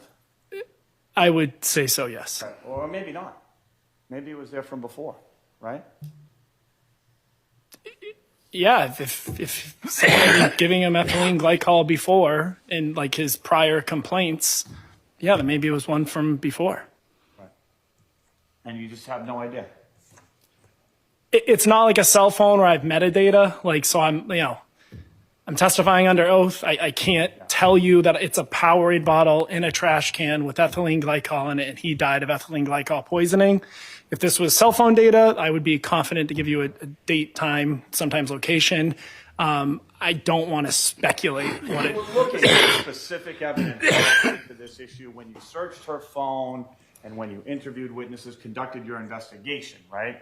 Yes, that was some of the evidence we were looking for, correct. Okay. So let me ask you that. Based on this orange liquid, Carolyn, here, thank one you of the so items much. that was seized was this Rain-X de-icer, right? Yes, And Rain-X de-icer is windshield washer fluid. Is that correct? that's correct. You pour it in your windshield and clean the glass, and the de-icer means you can get it done in the winter, right? That's correct. It doesn't taste like Powerade, does it? I have never tasted it, but I would assume that you're correct. Okay, what's in it? Soap and water? I believe there's ingredients on the side. I really don't know everything that's in it. I know there is some ethylene glycol in it. We did testing on it, but I don't know. Like, Smell it? do you want me to smell it? Did you smell it as part of your investigation? So our chemists typically smell when they complete their forms odor. Same thing with the Powerade bottle. She noted a like fruity type of odor when she smelled it. She said she didn't notice anything like chemical, nothing like that. Okay. So that's more like the chemists, what they do. Okay.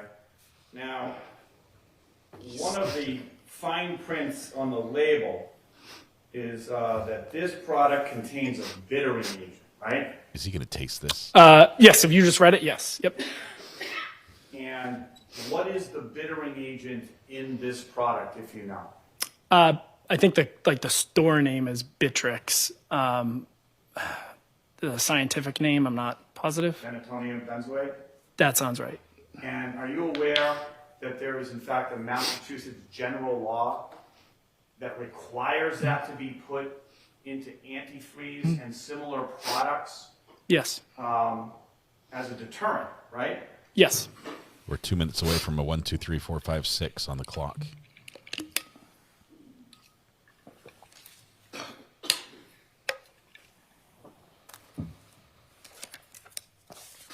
Do you think that would be a boss move for him to taste it in court? I think it's stupid, but I'm wondering if it's like a strategy.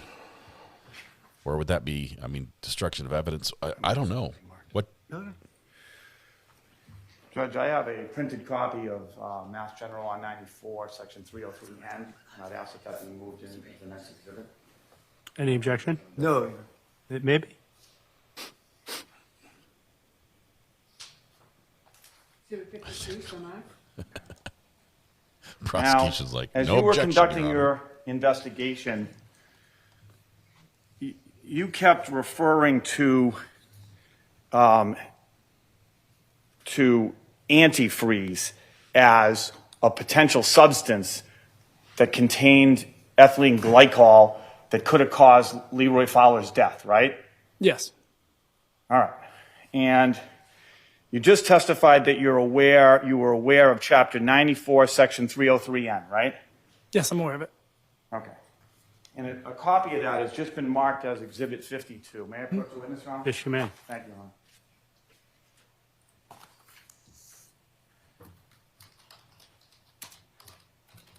And this law says that notwithstanding any other law, right, engine coolant or antifreeze containing more than 10% of ethylene glycol manufactured after January 1st, 2011 may not be sold in the Commonwealth unless said engine coolant and antifreeze shall include denatonium benzoate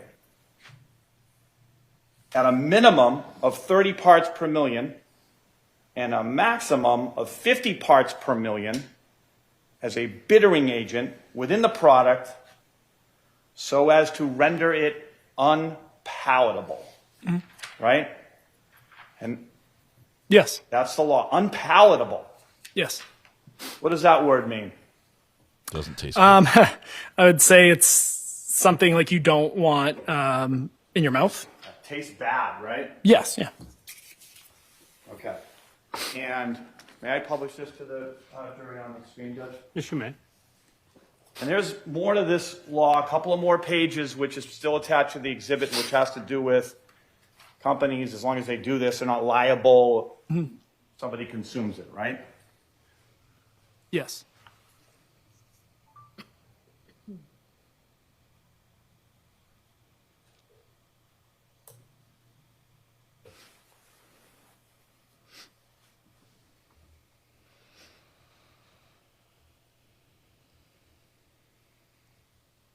Give me a moment here, Judge. I don't know why. There's something.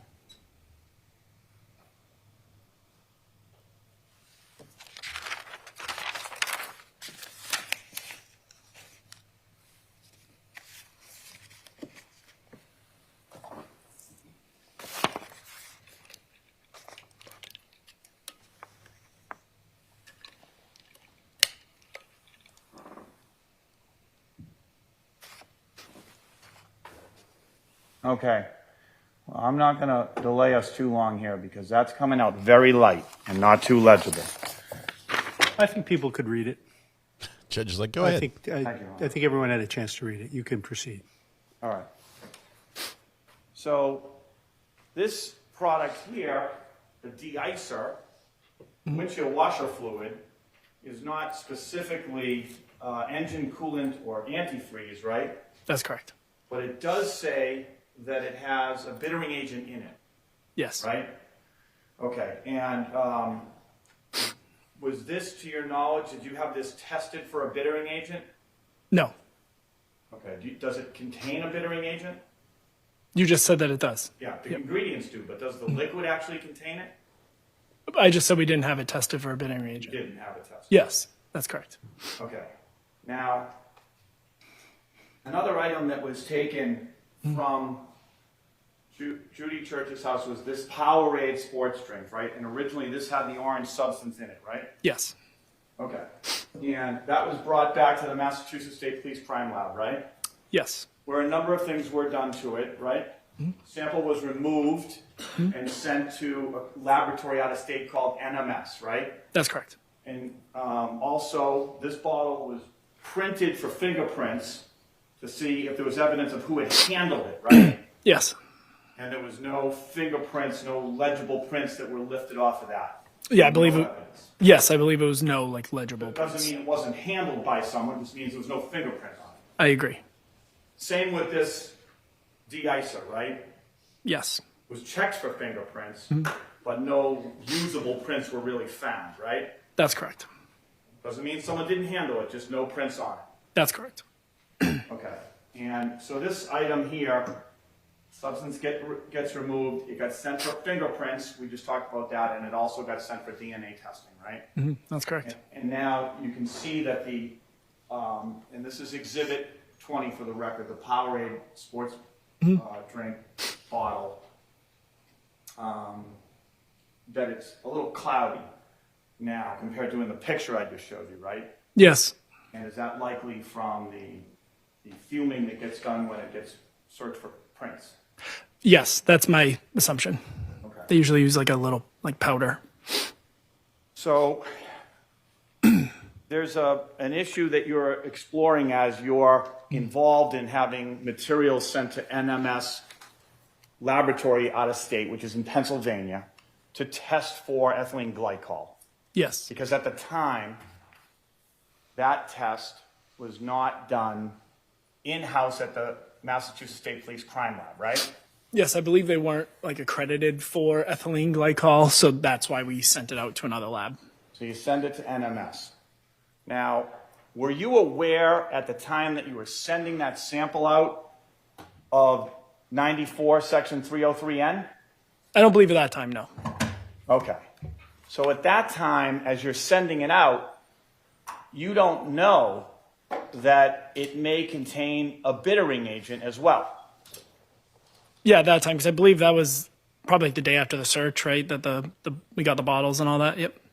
You suspect it contains antifreeze. I suspect it contains ethylene glycol. Yeah, which we're describing as antifreeze, right? Well, ethylene glycol is just like an ingredient in antifreeze, so like it can be in like, you know, the windshield washer fluid, and then I think the other one was like brake fluid was the other one that was in the law. So that ingredient can be in multiple. Engine coolant. Or engine coolant. But ethylene glycol isn't antifreeze. Ethylene glycol is an ingredient within antifreeze, which is also an ingredient within other things And as well. in fact, we haven't seen all of the video yet, but it's going to be replayed soon, later, Yes. as soon as we can. And you question Judy Church about antifreeze. Yes. Right? That's the term you use. Did you have antifreeze? Are your fingerprints on it? That kind of thing, right? Yes. Okay. So you brought that up with her because that was an area of focus on your mind at that time. Yes, that was actually the term that the doctors kept using was antifreeze over the phone.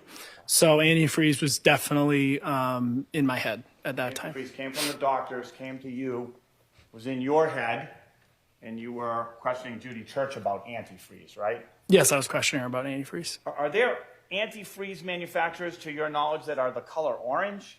Yes. Okay, who's that? I literally, last week I went to an AutoZone and saw an orange brand. It's like 50-50. It was on the shelf. I don't know the name of the brand, but orange is a pretty, so apparently antifreeze, they like color code the liquids and it helps people like identify which one does which. I don't know how it all works, but orange definitely is a very, I would say, very common color.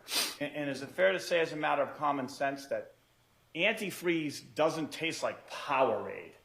No. Right. So if someone in this case potentially Leroy Fowler, poured it into his drink, or someone else poured it into his drink and he drank it, it's unreasonable to think that he would think he's drinking, or anyone would think they were drinking Powerade, right? No. Yeah, meaning you agree with me. No, I don't agree with you. You think that Leroy or someone else could have drank antifreeze, and orange antifreeze, and thought it was red Powerade? Yeah, so if you let me explain, we know that the ethylene glycol levels, it was cut. So I believe in the testing, the ethylene glycol levels from straight antifreeze was like 120,000 milligrams per deciliter. And in that bottle was 2,400, so like less than 2%. So clearly the antifreeze was cut with something, presumably an orange soda. There are no scientific studies of humans like drinking antifreeze, because you would kill the people that are doing the test. So really all we had to go off of research is like prior criminal cases where people have mixed antifreeze into people's beverages. Let me stop you there, because I don't want you to go too far into prior criminal cases. I think that'll be confusing. I was just giving my logic. Fair enough. Okay. Let me see if I can finish a question to you. No, I think that Gets to finish. he was going beyond the scope of the question posed. He may ultimately be able to express these things, but not right now.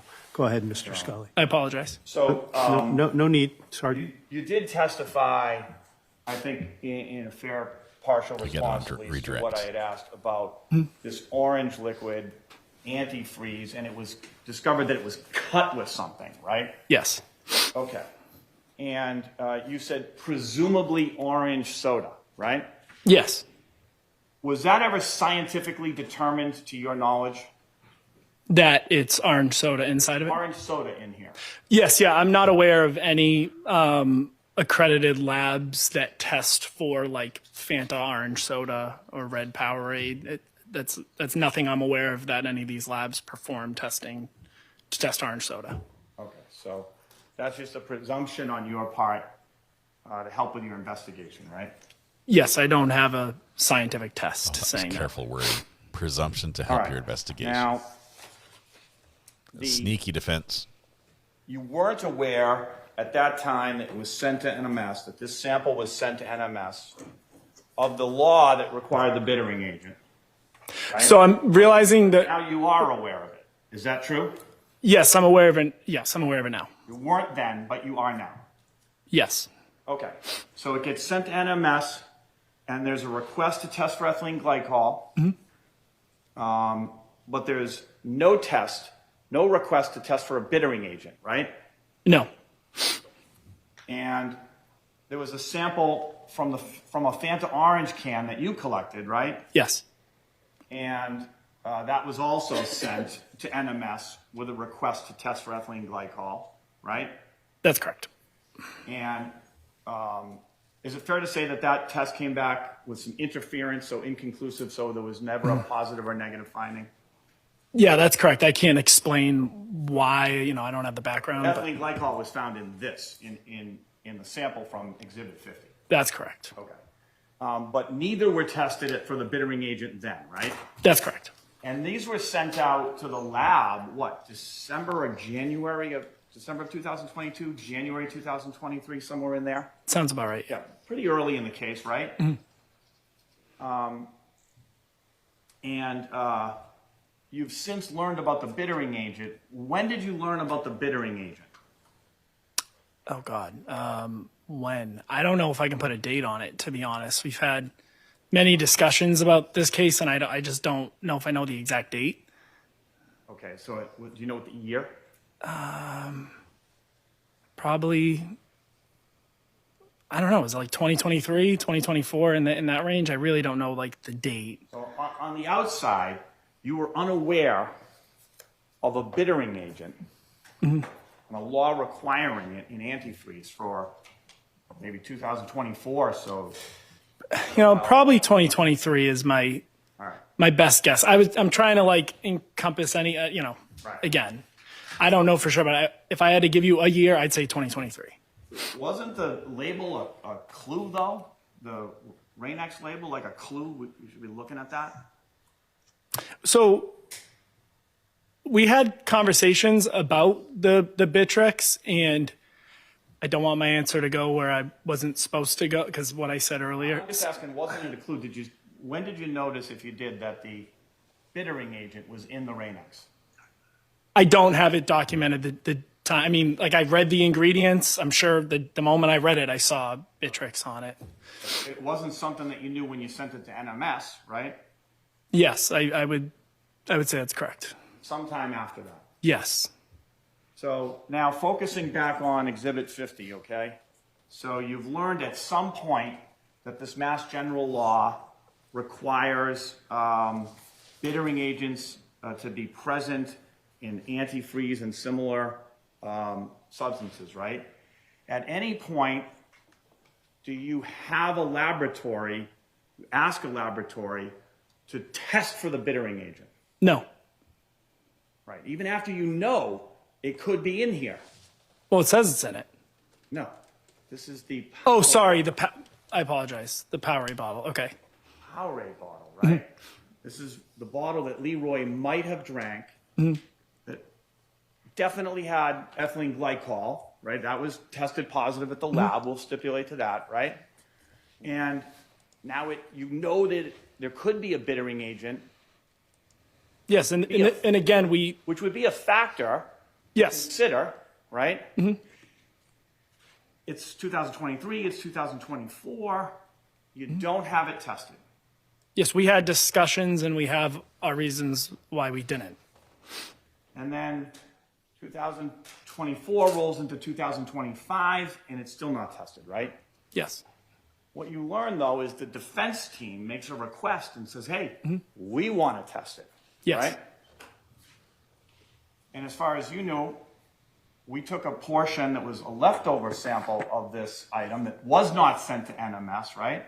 Yes, and I was there when your investigator poured it. He just poured everything that was left into like a container. Right. Well, wasn't there a sample? You guys kept a sample at the lab in case we needed one later, didn't you?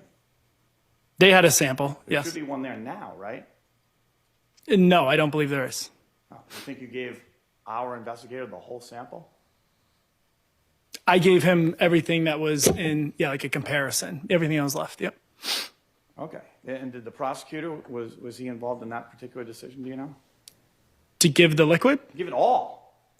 Yeah, all to the defense. Yeah, we just let him pour the whole thing out. Yep. Okay. He took it all. So now, and you knew the purpose of that was the defense wanted to do its own testing, right? That's correct. See if there was a bittering agent in this sample that could have been a factor to Yes. consider, right? Yes. And you learned later, in 2025, in September about, that we had completed our testing, that a laboratory that worked for us completed, in fact, located the bittering agent. It was present in this sample, right? Yes. Okay. Now it's 2025, around September, and then we fast forward to today, 2026, we're in March, right? And still the prosecutor, the government, your law enforcement never did their own testing to check for themselves. Is there a bittering agent in here? Again, we had conversations about it and determined why we didn't, but we also... But I know there are reasons, but the first question is, you did not do it still to this day, right? And that's kind of a yes or no. You had tested for the bittering agent. But it's listed in the ingredients. Like it's definitely Not there. listed in the ingredient of this orange stuff. You don't even know what this orange stuff is for sure. This orange stuff could be orange soda or maybe not, right? It could have That's a good moment pure for ethylene defense. glycol in it or maybe not. Right? I have no problem saying that we did not test for Bittrex. You guys did. It could be antifreeze or maybe not, right? I think it is antifreeze, but yep. One thing you learned through the science of the laboratory, though, is that it wasn't the Rain-X that was in here. Yes. That was learned by your laboratory, communicated to you. Yes. It was fair to say initially a suspicion that this orange Rain-X contains some ethylene glycol. Maybe this is what's in here, right? Yes. But what you learned We miss you. from NMS when they communicated back to you is not statistically possible because there's a very small amount of ethylene glycol in the Rain-X and a larger concentration that was in the Powerade bottle sample, right? That's correct. So you can't take something that has a little, put it in, and then it grows magically and becomes more. So Yes, it would only be cut, right? It wouldn't be. it would only get less. Yes. Yep, that's correct. Okay. So, so now the sample is down at NMS at the laboratory, right? And you're in communication with them as the case officer, agent who's in charge of this investigation. Is that fair to say? Yeah, I had some. I believe I emailed them about like sending them the labs and stuff like that. And did you become aware at some point that they said, "Hey, we've got these samples, okay?" And at that point, they had 3, but let's focus on this Powerade. Just Powerade, okay. Focus on this. Yes. Right? That they're going to keep it for a year, and then, unless other arrangements are made, they're going to destroy that sample. Yes, I believe, I would have to see the report, but I believe it said like biologics are destroyed, I believe. So I think perhaps that could have been some confusion there. And so the sample actually did get destroyed. By NMS after they tested it, yes. So for a whole year, the sample sat there. The sample that was sent there for testing, right, sat at NMS. Yeah, it was tested, and then the remaining sat there. That's correct. But like they tested it when they didn't wait a year to test it and destroy it. Like, right. They promptly tested it. Yeah, they tested it. Reported their findings, but also reported an advisement. We have it now. Basically, you need to tell us what to do or come get it, or we're going to destroy it in a year. Yes, because we were not expecting them to destroy it, to be honest. When that came to us, we were actually surprised. Yeah. So this that sample got destroyed, got lost forever. Yes. In other words, if the defense wants to test the actual sample, right, that would have been taken at the time at the crime lab with a cap screwed on it, preserved, transferred, tested for ethylene glycol. Now if the defense wants to test that sample for the bittering agent, they can't. It's gone after a year. You tested it. So I believe they took, and again, I don't work at NMS, but I believe that liquid we gave them, they took a portion of that and they tested that. To my understanding, I don't believe you can test the liquid they tested, but whatever liquid was remaining, in theory, you would have been able to test had that not been destroyed. However, they tested it and it is documented what it was, and they're an accredited lab. So we have a report of what it was. Right. In theory, though, the remaining liquid that wasn't tested, that piece is gone. And then we gave you the rest that was still in the bottle from the original sample. So all that's available to the defense now is not what was sent to NMS and retained, not the retained portion, but all that's available is whatever was left over in this bottle. Essentially, yeah, the original source where we got our sample from is where you got your sample from. It was stored in the bottle. It was still in the bottle, right? Yes. And it was stored in which facility of yours? So the State Police Detective Unit, Essex County, is located at 10 Federal Street, and we have our evidence. It's like a large evidence room. It's all stored over there. And so in that evidence room, it was in a brown paper bag? Typically, yeah. So that would probably be in a brown bag. I believe that was in a brown bag, which is then in a box, and then put on a shelf. Is it refrigerated or any special? No, so we have refrigeration, but that's it's actually a really small fridge, but it's for all our blood samples from the medical examiner. When we have decedents, we get their blood as evidence, and that has to be refrigerated. That bottle was not refrigerated, no.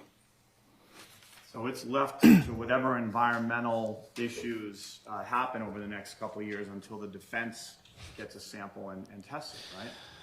Yeah, it was just left in the beating the same drum over and over and over. Now, you got the original sample just like they did. During your direct examination, one of the things you testified about were a series of here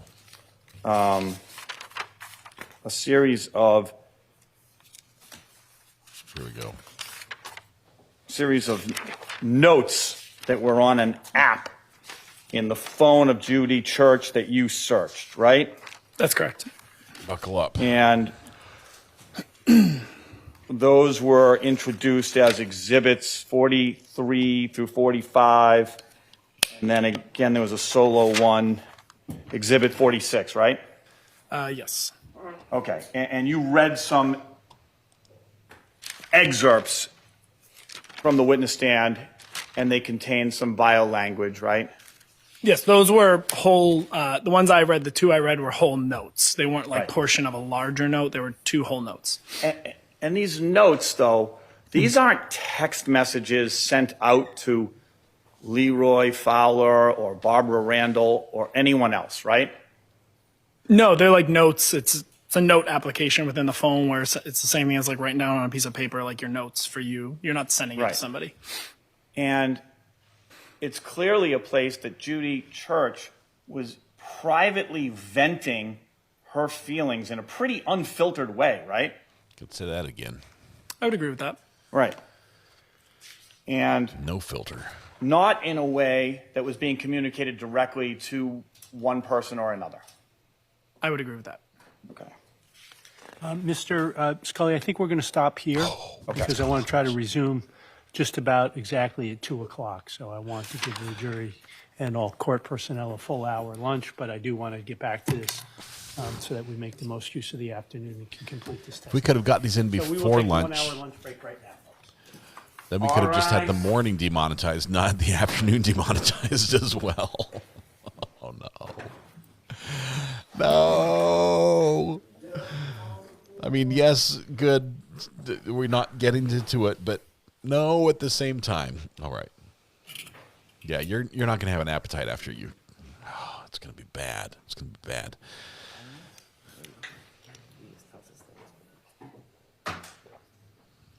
All right, Judge, do we have anything else? We'll be in recess for an hour. Nothing else. All rise. All rise. Judge gets 2 more coughs in right there at the end. So let's count those. Takes us up to 5:35. And now we go to lunch. All right. All right, man. What a day. What a day. I would like to thank all of you for the happy birthday wishes. I've been trying to put as many as I can up on the screen. Just thank you for thanking me, or thank you for wishing me a happy birthday. 49 birthday spankings. I'm going to be sore. Can we have a little teeny bit? After lunch you can. Having to listen on a full stomach. So I've got you have to sort of be your own judge. You have to be your own judge. So it's the last birthday that I'm not a grandpa. That's true. Friday I'll become a grandpa, which I'm super excited about for the first time. So that's going to be cool. Let's see. Reuse these. We're going to day 4, part 2 this afternoon. We have a new thumbnail to include. If I can get this. Where is it? I haven't downloaded it yet. I'll probably need to do that first. 1 second. Red's been working away on this thumbnail, adding key items from the trial as it becomes appropriate. So let's download that, compress, current page, done, download. It's halfway done. It's completed.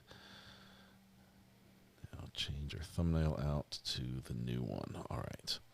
We're going to portal over to the afternoon session. We're going to start right at 2, which is right before court starts because they've got a few minutes before. We'll use the updated portal, updated thumbnail for sure. Thank you, Red. We've added a few things that are important. If you've been following along in the trial, you'll recognize them. It's sort of like a little bit of a Where's Waldo, but it's Where's the Evidence?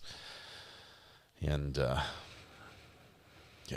it's going to be good. It's going to be good. I keep telling myself it's going to be good. It's going to be all right. That's probably the better thing to say. It's going to be okay. We're going to get through whatever's going to happen after lunch. And it's going to be spicy on my birthday of all days. All right, the portal is set. We're in order. Everything's up and running, which means I can play the music and we can go get some lunch. Our last meal before we can't unhear whatever we're about to hear this afternoon in this case. The Judy Church trial has been a wild one. It's been a wild one. I mean, we didn't think we'd get voodoo dolls and 2 motorcycles and chest cupcakes and all the rest. All the rest. And all the things that are going to happen a week from, Thursday or whatever it was. All those words, they all came in. All of them. And we're going to have a little more this afternoon. So buckle up for that. Tonight when you go home, please hug the people you love, smile at someone, make their day just a little bit better. And please stay safe till we go live again this afternoon with what could be the spiciest day of court ever. It's like a mix between, the Banfield trial, the au pair trial, with some of that stuff. Mark Jensen, Sarah Boone, Corey Richens, all the trials sort of came together and made this one, the Poisonade trial. So, buckle up. We'll see you on the flip side. You guys have a great lunch. Everyone, please be safe. Dennis Lady trials also, they're all spicy right now. Afro Man. Buckle up, Buttercup. Thank you very much. We'll see you guys. It's really small. Listen to some 70s music. Maybe some disco. Could do that. Afro Man's looking pretty tame right now. Yeah, other than the copyright claims. So, it is Tuesday. Yes, next Tuesday. All right. We'll be back after lunch. You guys have a good lunch. We'll see you in a little bit. Bye-bye.